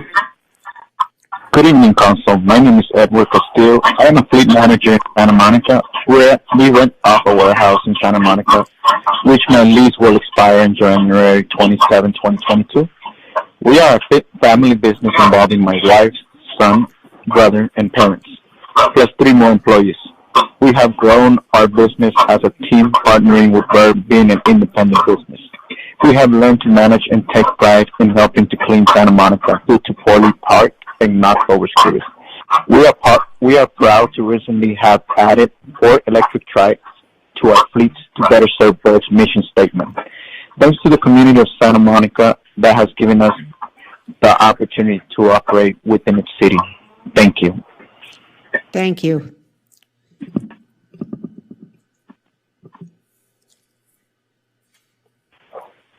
Welcome, Will Habib. You're in the meeting and your time starts now. Hi, my name is Will Habib, and I am the Service Center Associate for the Los Angeles area. As the Service Center Associate, my primary responsibility is refurbishing vehicles to distribute out to fleet managers so they can manage them in the field.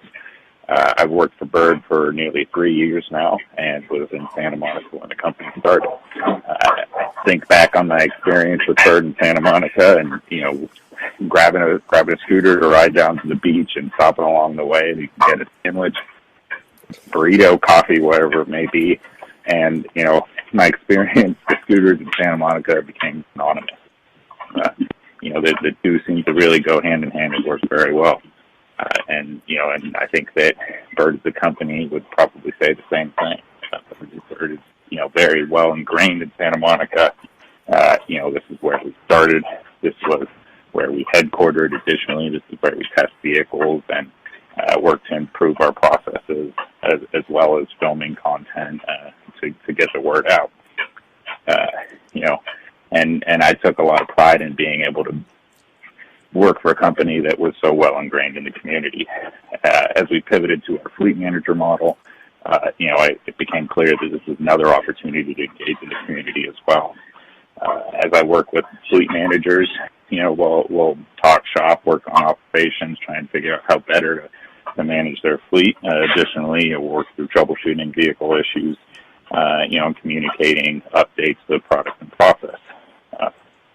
Through my experience working with fleet managers, it's become abundantly clear that these fleet managers can pay more attention to the individual scooter than any large company ever has been.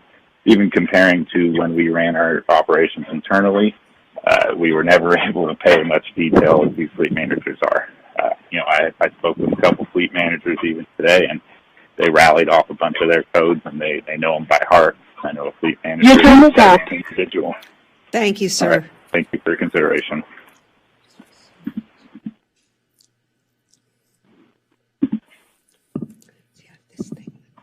Welcome, Cyril Groshin. You're in the meeting and your time starts now.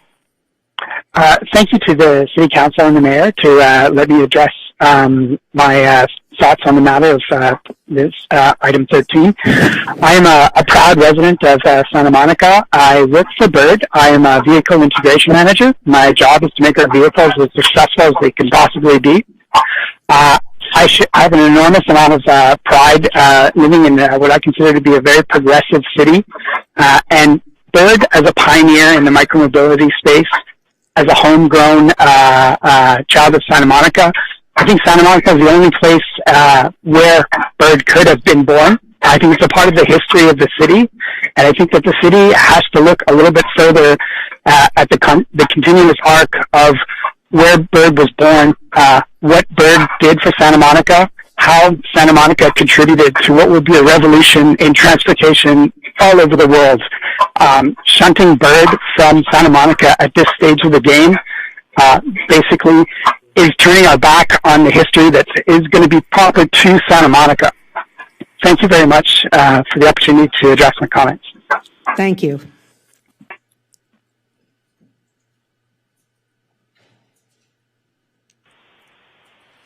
Welcome, John Harbour. You're in the meeting and your time starts now. Hi, my name is John Harbour, and I work as a fleet manager for Bird. I have been a fleet manager for almost a year. I have lived and worked in Santa Monica my whole life and attended local schools. Both my parents graduated from SMC. My mom served as a commissioner on the Santa Monica Disabilities Commission for many years, so I've seen how government can work together with citizens to improve local life. Before the fleet manager program, my dad and I used to charge Bird to make a little extra money. Now we've opened a family business doing fleet management for Bird, which has been life-changing. In addition to managing our own fleet, we work hard together with other local fleet managers to keep our city tidy and compliant and try to respond quickly to any complaints with before and after photos. We enjoy positive community relations, and Bird has been very responsive to feedback from us and citizens. We're always willing and strive to address any concerns. I know Bird has been working on geofencing to help keep birds from being ridden on sidewalks and seated scooters that can make more eco-friendly transportation more accessible for people with disabilities. We have a passion for and take pride in operating in an environmentally friendly way by working near our home with electric trikes and by working as foot as much as possible, reducing traffic congestion and emissions. We have worked hard the entire time during the COVID pandemic to keep our scooters clean and sanitized and available for riders to help have safe transportation. We were greatly looking forward to schools, businesses, and tourism reopening and the economic recovery that would be bringing our small fleet manager business. Sadly, unless you take action, we will not have the opportunity to operate out of Santa Monica for this recovery after July 1st. This is not just an hourly job for us. My family has invested interest in making sure the Bird scooter program is successful here. Please give this local family-owned business a chance to operate here post-pandemic under the fleet manager business model now that things are opening up. We provide a valuable service to our neighbors. I do not want our family business to be shut down out of the community. We love serving Santa Monica. Thank you very much, and thank you for your consideration. Thank you, Mr. Harbour.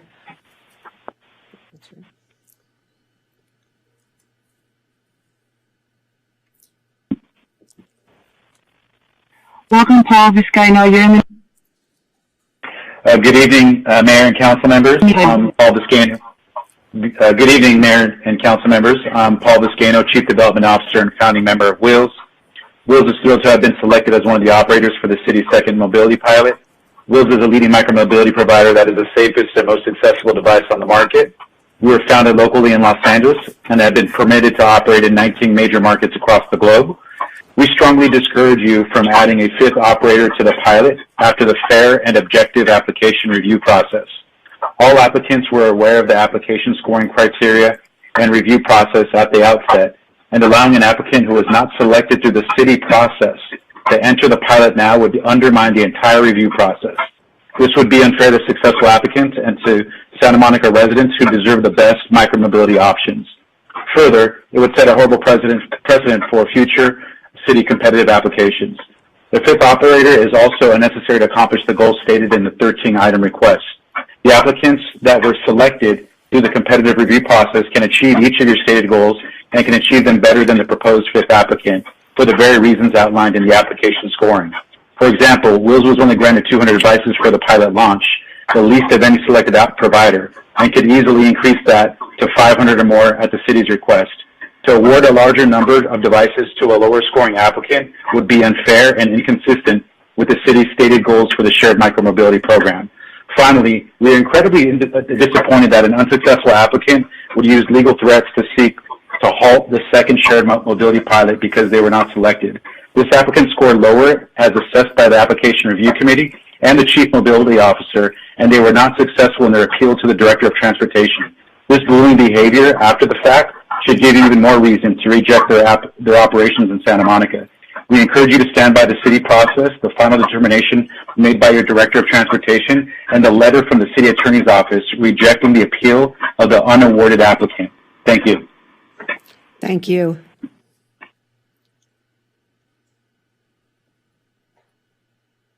Welcome, Dakota Clerk. You're in the meeting and your time starts now. Hi, my name is Dakota Clark. Thank you guys all for taking the time to let us call in. Previous to my employment at Bird, which has been 3 years, I worked at the Apple Store in Santa Monica for 10 years. I've always been proud to work in Santa Monica because they have been really wanting to make a green community, and I think Bird has wanted that from day one. So I don't have much to say other than I really hope you'll reconsider because I've been so proud to be an employee of City of Santa Monica, and I hope that I can continue to be proud to work in Santa Monica. Thank you all for the time. Thank you.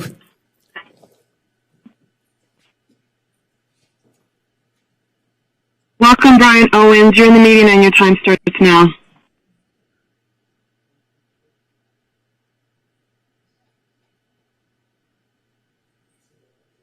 Looks like his call just dropped.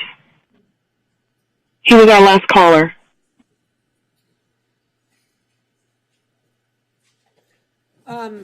Thank you, Esther. I'm sorry, but I just learned that Lyft is a client of my husband's law firm. And I've had this before, and when this happens, I have to recuse, and I will recuse. And Kristen, it's all... Yeah, wake up. You can, or you can sit right here. But I will be leaving the room. Okay, so here we go. So we'll wait. We'll give Sue a moment. Thank you.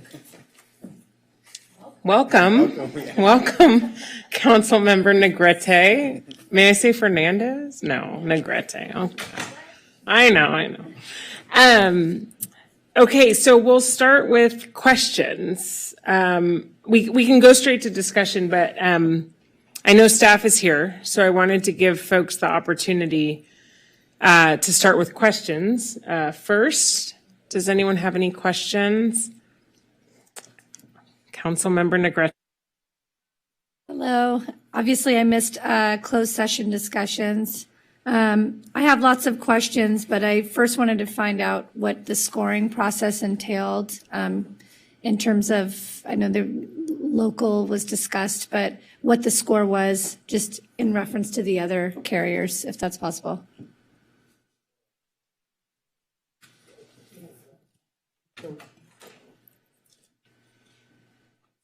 I can answer that based on the documents. So the scores. So for two-wheel scooters, which is what Bird is offering, the selection committee, which was the initial step in the process, the selection committee's recommendation ranked Bird 4th out of 6 providers who were offering two-wheel stand-up scooters, behind Spin, Vio, and Lyft, and ahead of Super Pedestrian and Lime. Those were the 6 who were offering two-wheel stand-up scooters.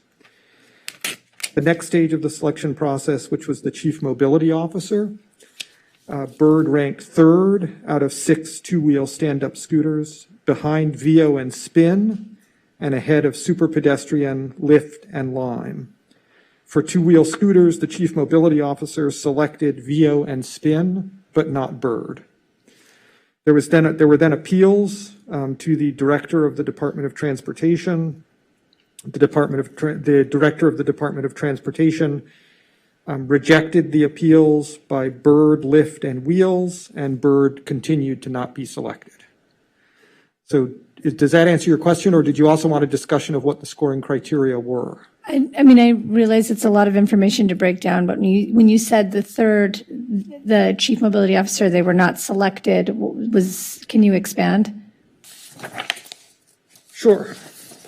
And George, just to add to that, what the point difference was between Bird and Veo and Spin at that point in the process. So, and Kyle is here and he can correct me or he can do this himself. We can tag team it. So, a lot of information. So. Why don't I go through, since I've got it in front of me, and then Kyle can correct as necessary. The chief mobility officer's device selection and operator selection was by way of a memo dated May 10th, 2021.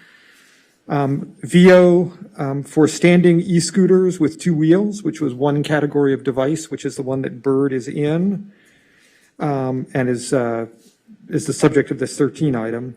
Vio received a total of 111 points. Mm-hmm. Spin received a total of 105 points. Bird received a total of 102 points. Super Pedestrian received 99. Lyft received 99, and Lime received 95. And that was based on scoring over a series of categories that included experience, which was a total of 10 points possible, compliance, which was a total of 10 points possible, local preference, which was a total of 3 points possible, device durability, sustainability, which was a total of 20 points possible, maintenance/operations, which was a total of 15 points possible, sustainability, which was a total of 10 points possible. The first one was device durability and suitability, not sustainability. Sustainability was a separate category worth 10 points possible. Safety and rider behavior, which was a total of 15 points possible. Education and outreach, which was a total of 12 points possible. Affordability, which was a total of 20 points possible. And customer service, which was a total of 10 points possible. And so each of them was graded in each of those categories, with the result being the totals that I provided you earlier. Obviously taking in the scoring process was done how? Just by staff? The scoring process was done by the chief mobility officer in terms of the administrative decision, taking into account the recommendations that were made by the selection committee, but Kyle can fill you in more on exactly what the inputs were. Yeah, so, and I think, And Kyle, I think when you're in that little space, you can take off your mask if it's easier. Nice, thank you. So the pilot program is enabled by Municipal Code 3.22, and that outlines the process. That process has a selection committee that is made up of staff members, and in this case, there was a staff member from finance, Big Blue Bus, drawing a blank, another department, and then an outside expert. And we invited a gentleman who is a transportation academic. He works for UC Berkeley, and he came down as part of that selection committee. The selection committee, they reviewed all of the applications. There was a kind of show and tell device demonstration process where all the applicants were able to bring their devices out, and all the selection committee went around and asked them questions and looked, and they each got 15 minutes to kind of demonstrate and display what their offerings were. So selection committee had 3 meetings where they had their own scores, discussed the pros and cons of what they saw. They ended up coming up with a recommendation. That recommendation went to the chief mobility officer, who makes a final determination. And then there's the appeals process that then goes to the director of the Department of Transportation. All of that's outlined in the ordinance. And the one thing I would note on this particular process was we got direction on March 9th to launch this process and do a second pilot program, and to launch by July 1st. And that's a very, very quick turnaround for this sort of procurement. So we got the direction on March 9th. We had to turn around and basically release the RFA on March 17th in order to make that deadline, and it was still a time crunch. And just so there's no misunderstanding, am I correct that the scooter companies all provided extensive materials in response to the RFA, yes, and that those also were considered? Yes, yeah, totally. And I would add, the chief mobilities officer, her review, so she takes the selection committee's recommendation into account, but she also does a de novo review where she also independently reviewed all the applications, and she was there present on the day of the device demonstration. So she also got to ask questions and discuss with each of the applicants and operators, the merits of their application. May I ask more details about the appeal? Yeah, the appeals were submitted. We received 3 of them. One from Lyft. I think they requested to, because they're currently operating under the first pilot program, e-bikes and e-scooters.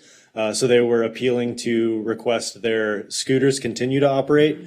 Bird that asked to continue their operation or to be selected, and Wheels to be selected as well. And so those 3 all submitted appeals.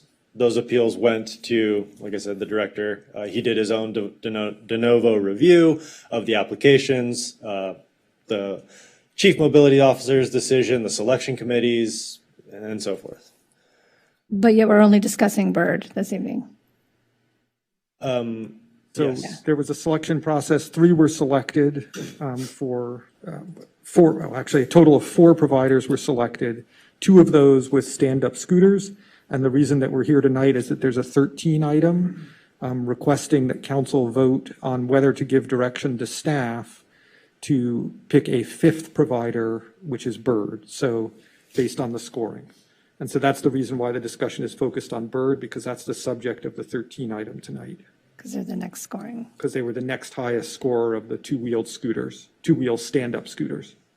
And I would add, the direction that we got from council on March 9th was to have a wide variety of different device types to meet different mobility needs in the community. And so in this RFA process, the first mobility pilot program, we just asked very specifically scooters and e-bikes. In that time, there's been all kinds of new different device types and things that come out. And so in order to meet those needs, we, of the 8 applicants, we got, I think, 5 different device types. So we got 3-wheeled stand-up e-scooter, 2-wheel stand-up e-scooter, class 1, class 2 e-bikes, sit-down e-scooter. And so there was a wider range of devices. And so the overall selection that came through that process includes 2 companies offering two-wheel stand-up scooters, 1 company offering a 3-wheel stand-up scooter, a class 1 e-bike option, a class 2 e-bike option, and a seated 2-wheel scooter. So we're kind of... To suffice the variety. Exactly, as directed. Headquarters, is there headquarters in Santa Monica? It sounds like there's franchisee sort of locations or warehouses. Of Bird, yeah. So their headquarters was in the Colorado Center. I think in the pandemic they moved out, and they aren't currently, to my knowledge. They are franchise. I don't think they want to call it that, but their fleet manager program is independent LLCs that are operating. They're not Bird employees. They're private companies that I believe lease their scooter fleets from Bird. Is the way I understand the business model. Okay. I did have a question about the potentials, unless anyone else does. I mean, I don't have all this information that you guys have. The potential injunction or lawsuit that faces the city. So we discussed that in closed session, so I'm not really at liberty to discuss that here in open session. But feel free if there are other questions unrelated to the potential legal action. I mean, it's a lot to ask you to vote on this, and I know you want to be informed. So it really is, because I do want to be informed, and I just want to say publicly, it's a tough spot to be in on the first night. It's something that's really important. I recognize that. So you answered a lot of questions about the scoring. I'm just, for looking at data and facts and how things were scored. But it is hard because that is an important factor as well, I think. And I guess we can't ask those details up here. not related to the class. Is this item going to come back? So go ahead, Glenn. Yeah. Maybe I can ask a few questions and then you can go over your list and maybe it'll generate some more. Thank you, Mr. Kozar, for coming tonight. So the two-wheeled scooters now, assuming we don't make any change tonight, are going to be Veo and Spin, right? Yes. And neither one of those currently operate in Santa Monica, is that correct? Correct. So we're going to have two new scooter companies, and then if we don't do anything tonight, but Bird has been operating in Santa Monica, correct? Yes. Okay. And with regard to, let me back up. Let's go to Pilot 1.0. And in Pilot 1.0, one of the things council asked staff to do was create a dynamic cap system where utilization would allow scooter companies, because we only had scooter companies at the time, to ask for increases in their fleet size based on utilization. Is that correct? Yes, that's the way it was envisioned, and that's not practically the way it played out. But yeah, because that was going to be my next question. Nobody really got an increase in their scooter fleets, did they? I think no, there was increases, but it was based on this idea of a minimum utilization and the idea that in real time we could fluctuate the permitted fleet size up and down based on utilization, which is actually not practical, especially since we have fees associated with fleet size. We don't have the real-time data in a way to manage it that way, and the fluctuations and inflows and outflows and the calculating of that was just impractical in order to realize it in that way. So what happened is we had to lay out a process by which if a company met a minimum utilization rate over a certain period of time and they maintained that and were in good compliance with all of the other regulations that they need to maintain, then they could submit a request to increase their fleet size. We would look at the data to make sure that they are sustaining utilization, meaning that there is more demand than supply of their particular devices, in which case we would grant them an increase. So we did do that through the first couple of years with all of the operators, I think, if my memory serves, in one way or another. Conversely, we could ask a company if they didn't have good compliance and they didn't have good ridership, we could ask them to reduce their fleet size because we don't need their devices on the sidewalk taking up space if nobody's riding them, right? I mean, the idea is, and so we've kept elements of that, and we've kept that process still remains in this pilot program.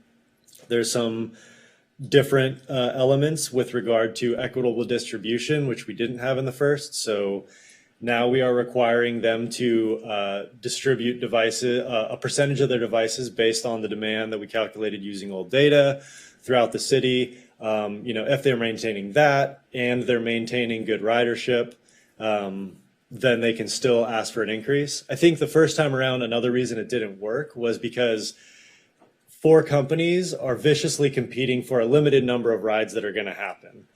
And when we didn't have the equitable distribution rule in place, what they would do was flood downtown, knowing that that's where they would have tourist rides happening.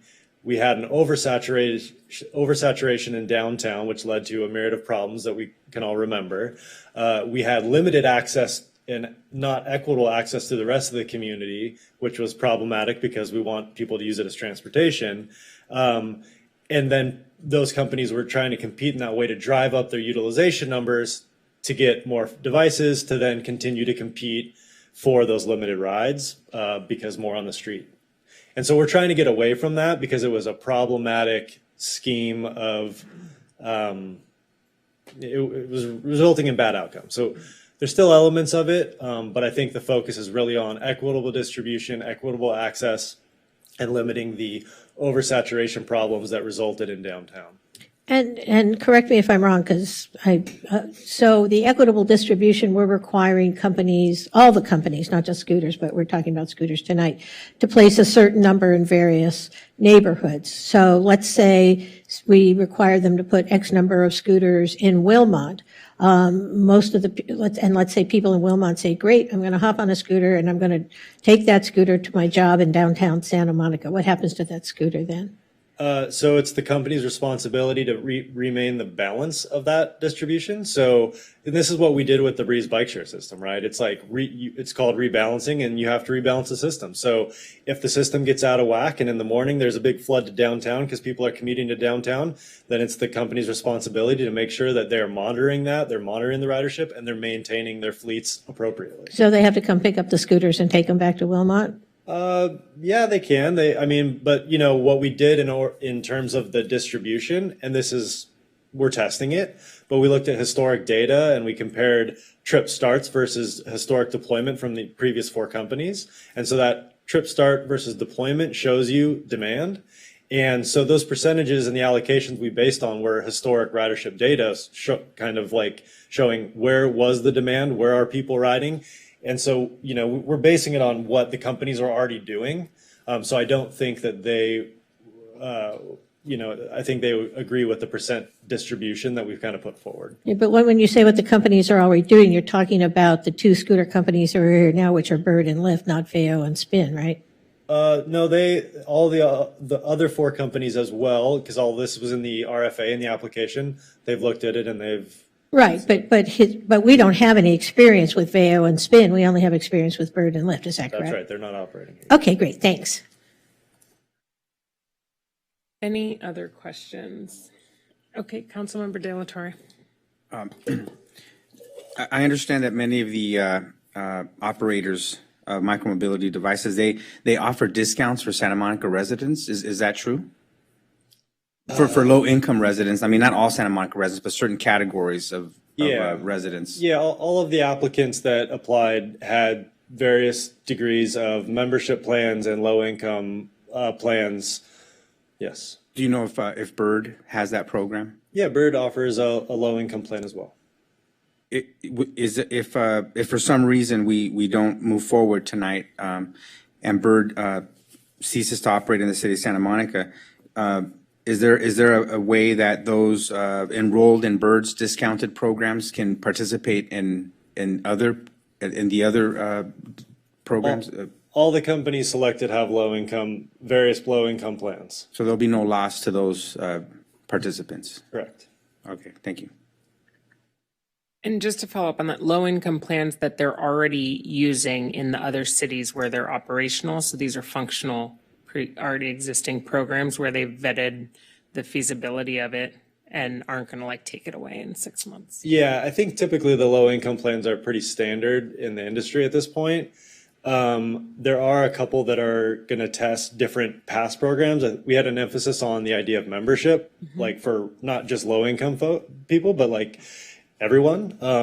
And so rather than paying by the minute, which right now all of these companies are quite costly, in my opinion, charging, roughly 30 to 40 cents per minute with $1 to unlock. And so we had an emphasis in the RFA about trying to create other sort of pass types, whether that's like a week pass or a monthly pass, where you're a member and you can get some limit on the number of trips you take or whatever. Again, similar to the Breeze bike program. And there will be a couple of those, I believe, tested as well. So those are new products, new payment products that the companies are offering, in addition to the low income offerings. Thank you. Are there any other questions? Okay, go ahead. Oh, no, for if it, you have Councilmember. questions. I just had a couple, and I may have missed it. So how many scooters can we safely, and I don't remember from March 9th, so I'm sorry, Kyle. Can we safely operate, what's the determination? Two-wheeled scooters, can we safely operate in the city?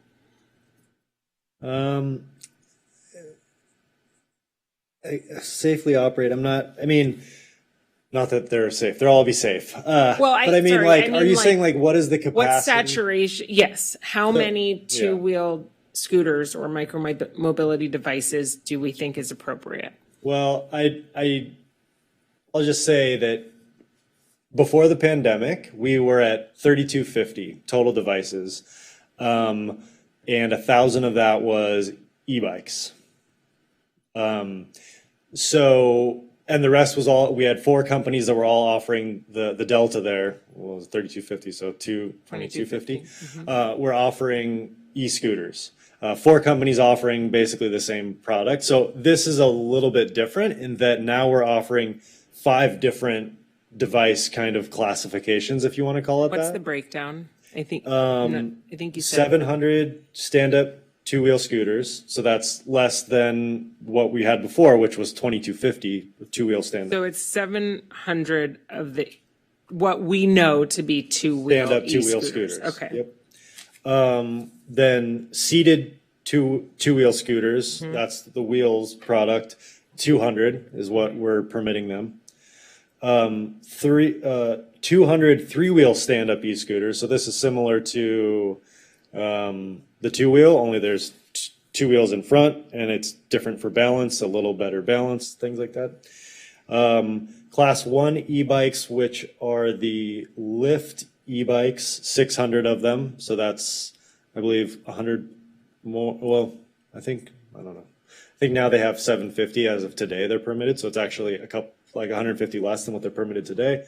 And then Class 2 e-bikes, which are slightly different in that they have a throttle as well, lower center of gravity, lower wheel size, bigger wheel size. So again, a different balance kind of perspective, 500 of those.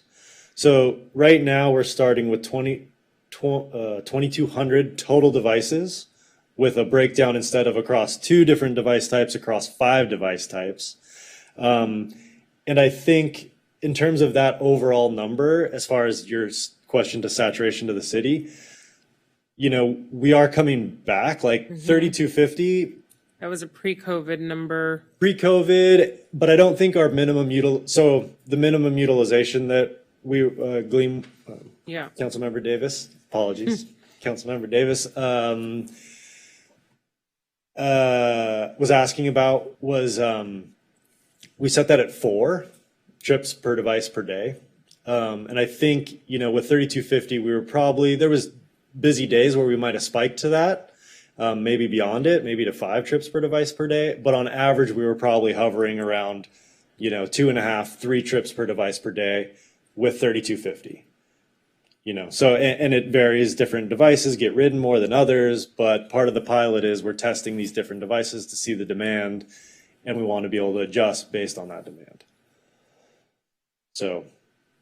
Okay. And currently Bird operates how many in the city that will go out of service as of 24 hours from now? They are permitted to operate 750. Okay. I don't know that we're at 3,250 on the streets right now, but that was a peak number. Right? That was peak, right? Right now, so pandemic happened. Yeah. We lost 2 operators. your ridership dropped 77%, and it's just now kind of climbing up. And that's why I think the demand, 2,200 devices overall is probably a good starting place. Also in the administrative regulations, we are allowed to go up to 3,250 again. And, we would like to do that. We hope that there's enough demand to necessitate that. But it makes more sense to kind of incrementally get there than just flood the streets with a bunch of devices that may or may not be used right now because of the demand that's sort of just creeping back following the pandemic. Okay. Oh, more questions. Councilmember Brock and then Councilmember De La Torre. Good evening. Yes. Do you have a complaint ratio from, let's say, 2019 about each operator? And how did Bird rate there? Or was that part of the new pilot program? Or is there such a thing? Complaint ratio. I don't have it right in front of me. I would have to pull up data. I would say it's kind of hard to go back just because the pandemic, again, the ridership dropped so much that. I was talking about 2019, pre-pandemic, because I know that during the pandemic and after, any results would be skewed. Right. Yeah, pre-pandemic, I don't have the ratio across the four Do operators. do we know per operator how many accidents, let's say, per capita happened? I don't have that number right in front of me. Okay. In the revised pilot program, were safety innovations by each potential operator taken account? Yeah, I would say so. And how did Bird rate in terms of safety innovations and corralling bikes and making sure there were exclusionary areas, et cetera? Bird, according to the mobility chief mobility officer's ranking, they got 13 points out of 15.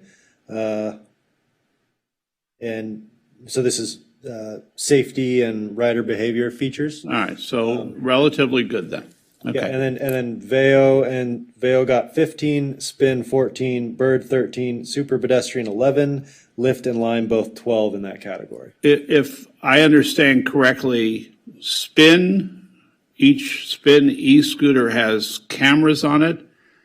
Correct. Veo, I don't know if they have cameras or not, but the question there would be, does it make it easier for those new companies or does it make it easier to separate pedestrians and e-scooters by the new safety innovations?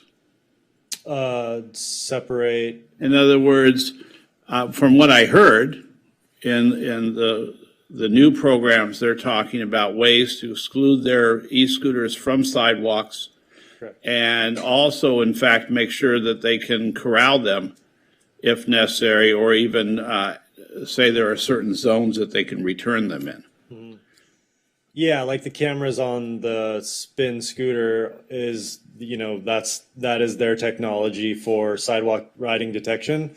And so they, collect data, and then the AI can detect when the scooter is on the sidewalk, and then they can do whatever they need to do, slow it down, shut it down, send an auditory So note. they could, in other words, since the e-scooters are not allowed on sidewalks in Santa Monica, it potentially would make it safer for pedestrians and safer for scooter riders. We know there was just unfortunate death on Lincoln Boulevard in Venice a few weeks ago. So that's one question. For Veo, I think they have somewhat of the same technology. They're able to, no, they don't? They don't have sidewalk riding technology, to my knowledge. Okay. They didn't propose it. But there are, compared to when Bird started and compared to when scooters sort of invaded the city, my question would be, are there better ways now of excluding bad behavior, making sure that scooters are not on the boardwalk, scooters are not in Palisades Park, because it seems to me that I see that they're ridden much safer than they used to be, but I still see bad behavior. How is the responsiveness of Bird been to behavior that businesses, residents may not see as acceptable? So, tell me about their comment lines, or do they respond quickly in your estimation? I mean, I think they do a decent job. I think the challenge is, I mean, I'll be honest, we get complaints, definitely. Like, I come into my office on Monday morning and I have emails waiting for me, people complaining. I get 311 requests. We do get them. We get them for Bird scooters and Lyft scooters sometime. I don't think Lyft has many scooters out, so they're not getting as many probably. I can't speak to, I'm not out there with their team, so I can't speak to what they're doing different. But so I would say there's complaints. There's going to be complaints. I think the technology overall has gotten better from all of the companies. There's lots of different innovations that they're testing, and that we're testing with them as part of the new pilot program. So overall, I agree. I think it'll get better as technology continues to advance across the board in all companies. I'll have more in comments. Okay. Is that it for questions?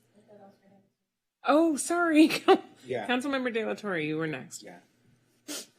No, I was very similar. My questions were all around safety and how we can, which devices have, the capability to make sure that, like, for example, sidewalks are not being utilized, and it's so from what I heard, there's only one company that has that technology?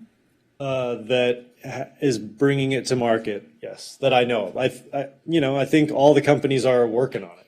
I think we've put a big emphasis in this city that if you want to continue to operate here, we need to see these sorts of advancements happen, and we hope to kind of push the industry in that direction. And I think as a city, kudos to us. I think we've done a pretty good job, but there's still a lot to go. And I think the pandemic slowed down a lot of the research and development, honestly, in the industry.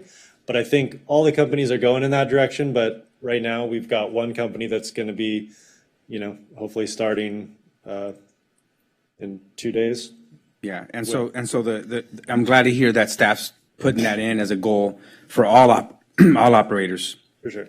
To protect, the sidewalks and the public space in areas where, pedestrians can be endangered, by the overabundance of these scooters. What is the total loss of this economically to the city of Santa Monica? What is your estimation, in terms of our revenue? We just had a budget discussion. We made, we couldn't fund all the things that we wanted to fund.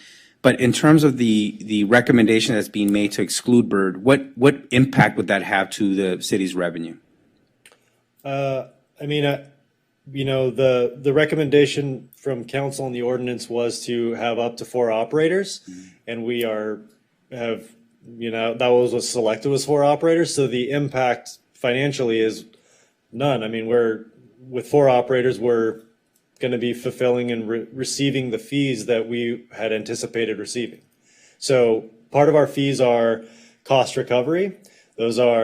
They pay an annual fee and an annual per device fee. The annual fee is $20,000 per operator and $105.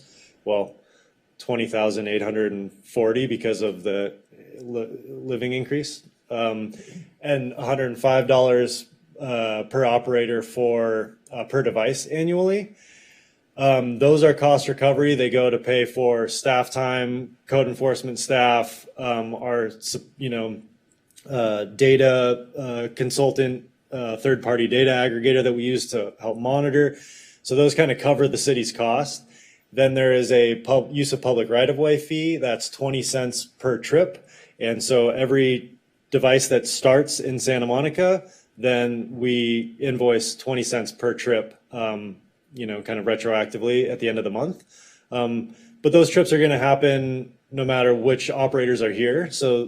And 4 operators are going to pay their annual fees. So there's no loss of revenue for what was anticipated for the city. with having 4. And if I can just clarify one thing, there's not a staff recommendation to exclude Bird. What staff did was go through the administrative process, applying the criteria in the ordinance to select the 4 that were selected. And what's before council now is a 13 item to provide direction to add Bird. So I just wanted to clarify that. Correct. And I just wanted to, by including Bird, there could be increase in revenue though, correct? I mean, if 500 more units, everything you just explained, like how much everybody pays per unit, it would bring more revenue, assuming that, you know, all those 500 units would be in circulation. Well, yes and no. If you included another operator, then essentially the net gain would be $20,000. The per device fees, if you wanted to add more devices, you could add them to any one. We could increase them across the 4 different operators that already were selected in the selection process, and then they would pay those per device fees. So that would be the same in terms of revenue. In terms of the 20 cent per public right-of-way fee per trip, there is a limited number of trips that happen. By adding more devices, you don't necessarily create more trips, and that demand has to grow. And it needs to grow safely while we're protecting the public right-of-way. So the trip revenue will happen with 4 operators the same. The per device fee will happen the same. Really, so the only thing you would be gaining in terms of revenue is an extra $20,000 for their annual operator fee. Councilmember Brock. I apologize. I had 2 further questions. It takes time and effort to provide oversight for each operator from our administration, doesn't it? Yes, it does. The more operators you add, the more oversight and more administrative time is necessary, correct? That is correct. And we have a limited amount of staff. In fact, I think I'm looking at the department right now.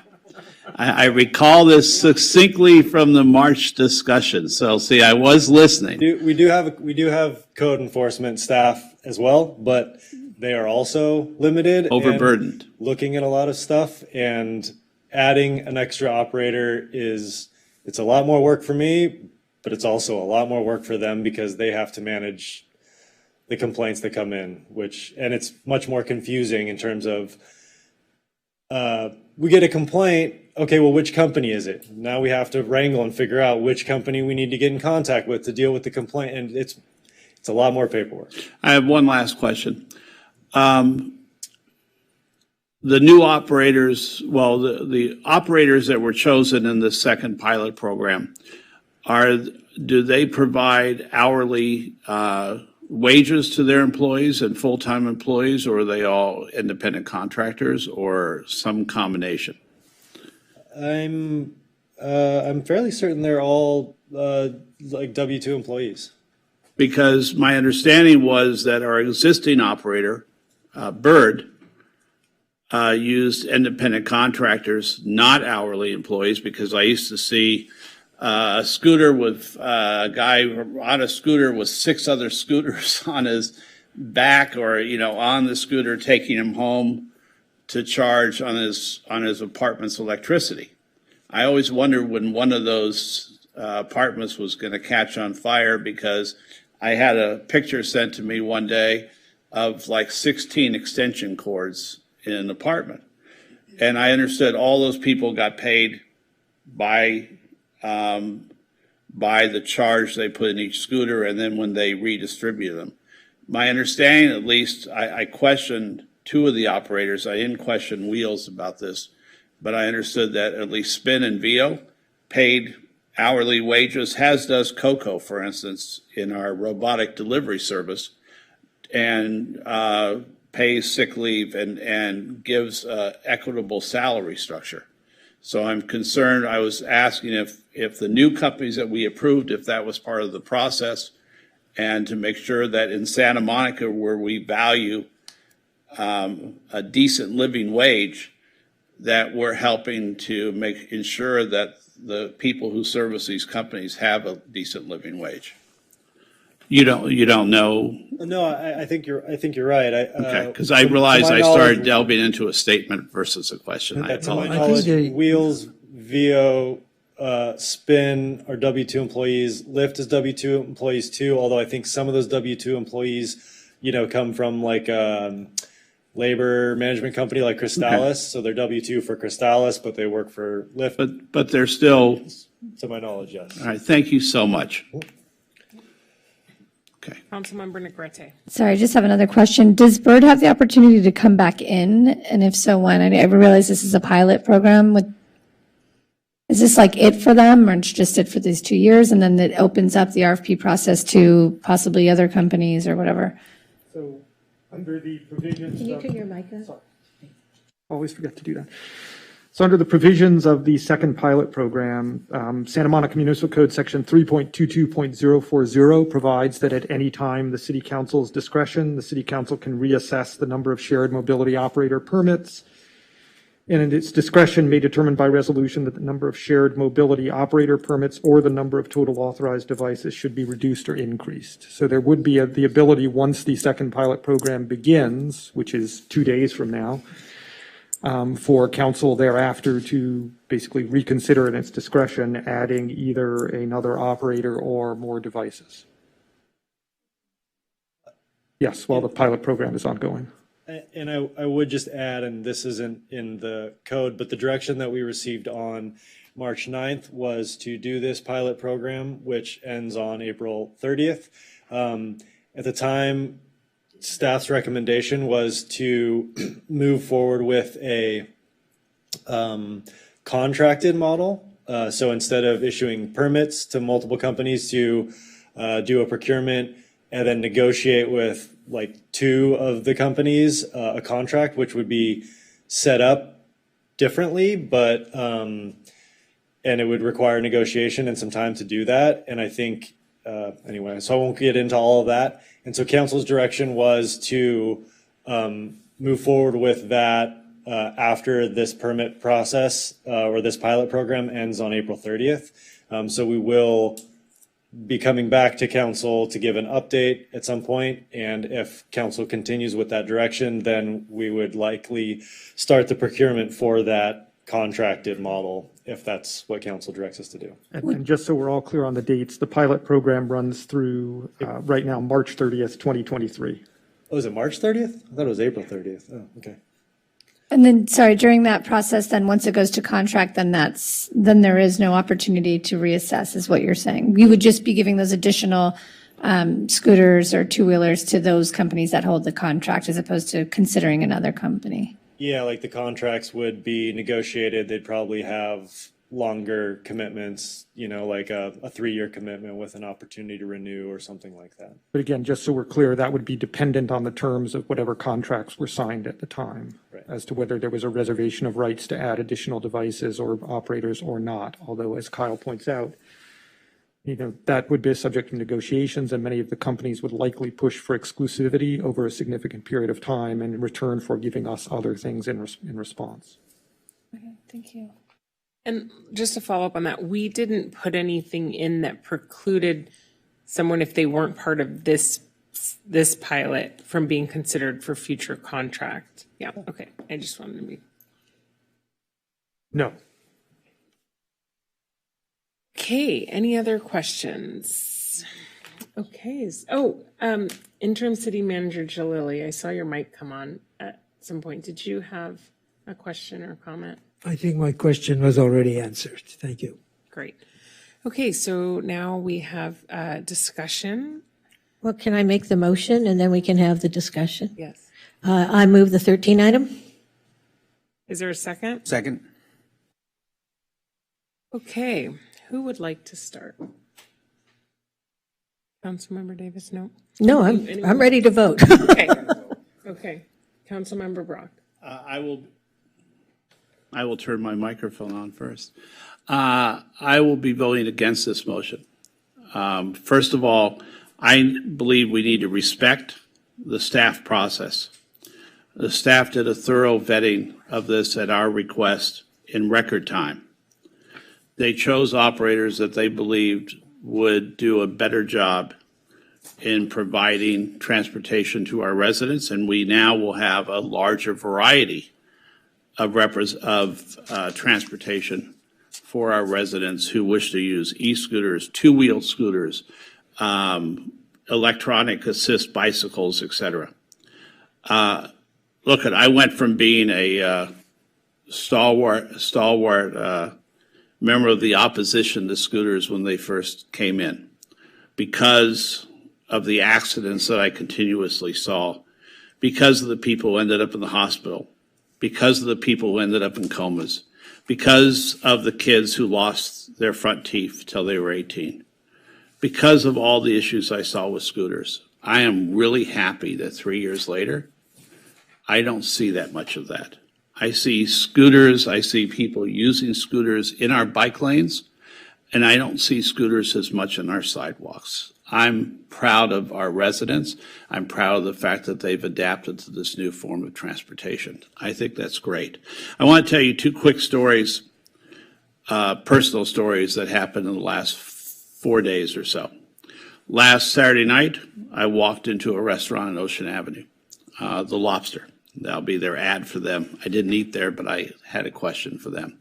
While I was there, the manager said to me that, how did you even get in the front door?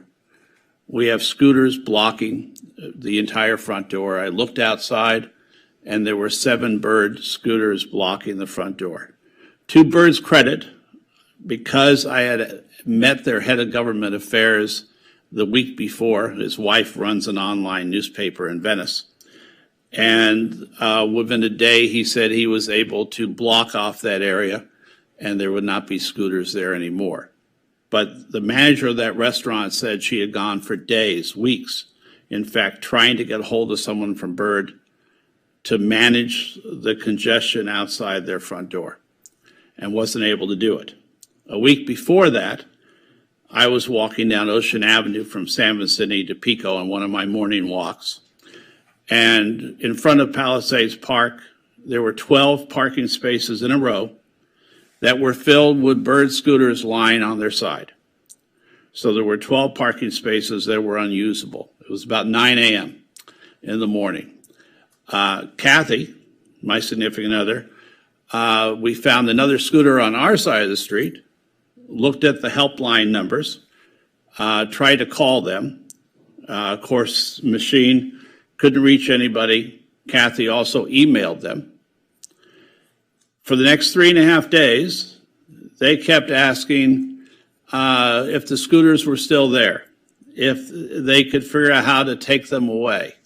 But they didn't respond to the initial reply, and those were 12 scooters that were blocking numerous spaces on Ocean Avenue that drivers could use to pull in.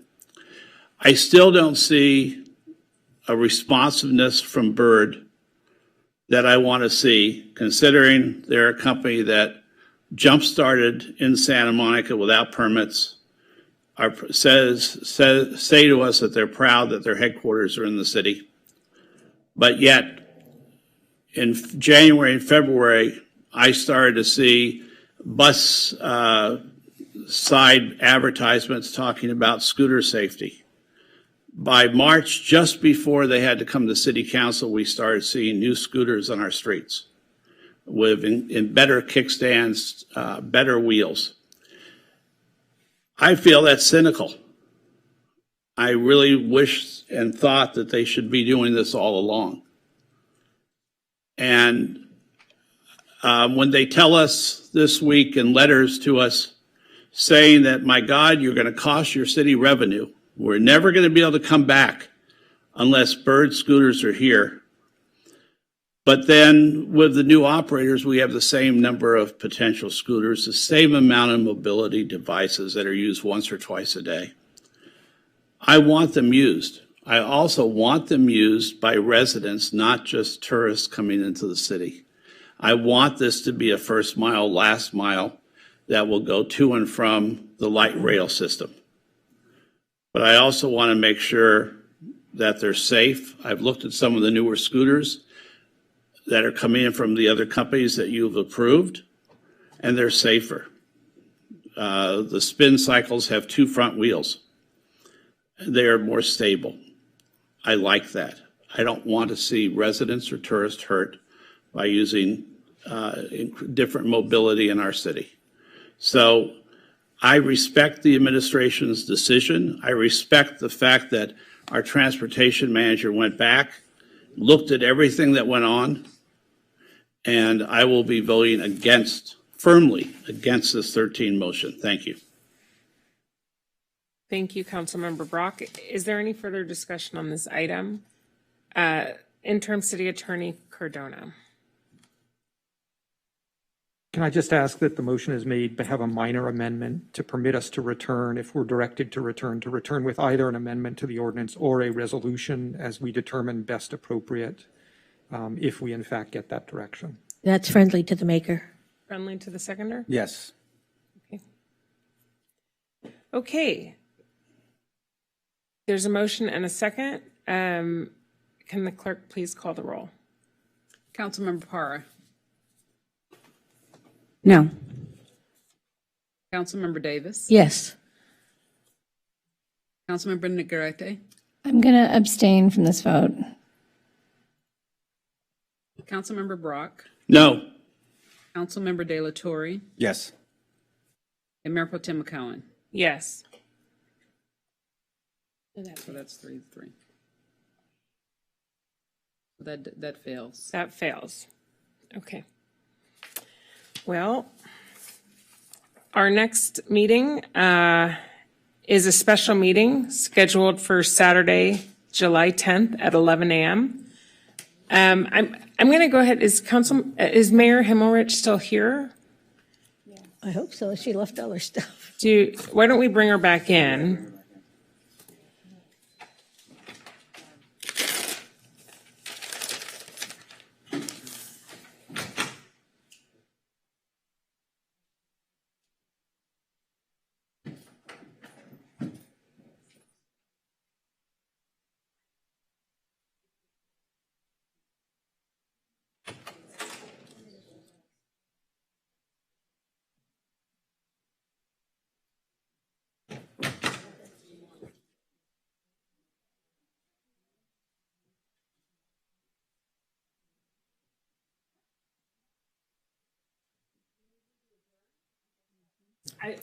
Do we have any adjournments? Do we have any adjournments? No. Adjourn. It is our new council member's birthday. Oh, let's sing. Ready? Come on, guys. Okay. Happy birthday. Happy birthday. I would sing, and I can't sing at all, but what can I tell you? Congratulations. Thank you. Yeah, big day. This meeting is adjourned. We will see you again on, Saturday. Special meeting. a special meeting on Saturday, July 10th at 11 a.m. Thank you all very much.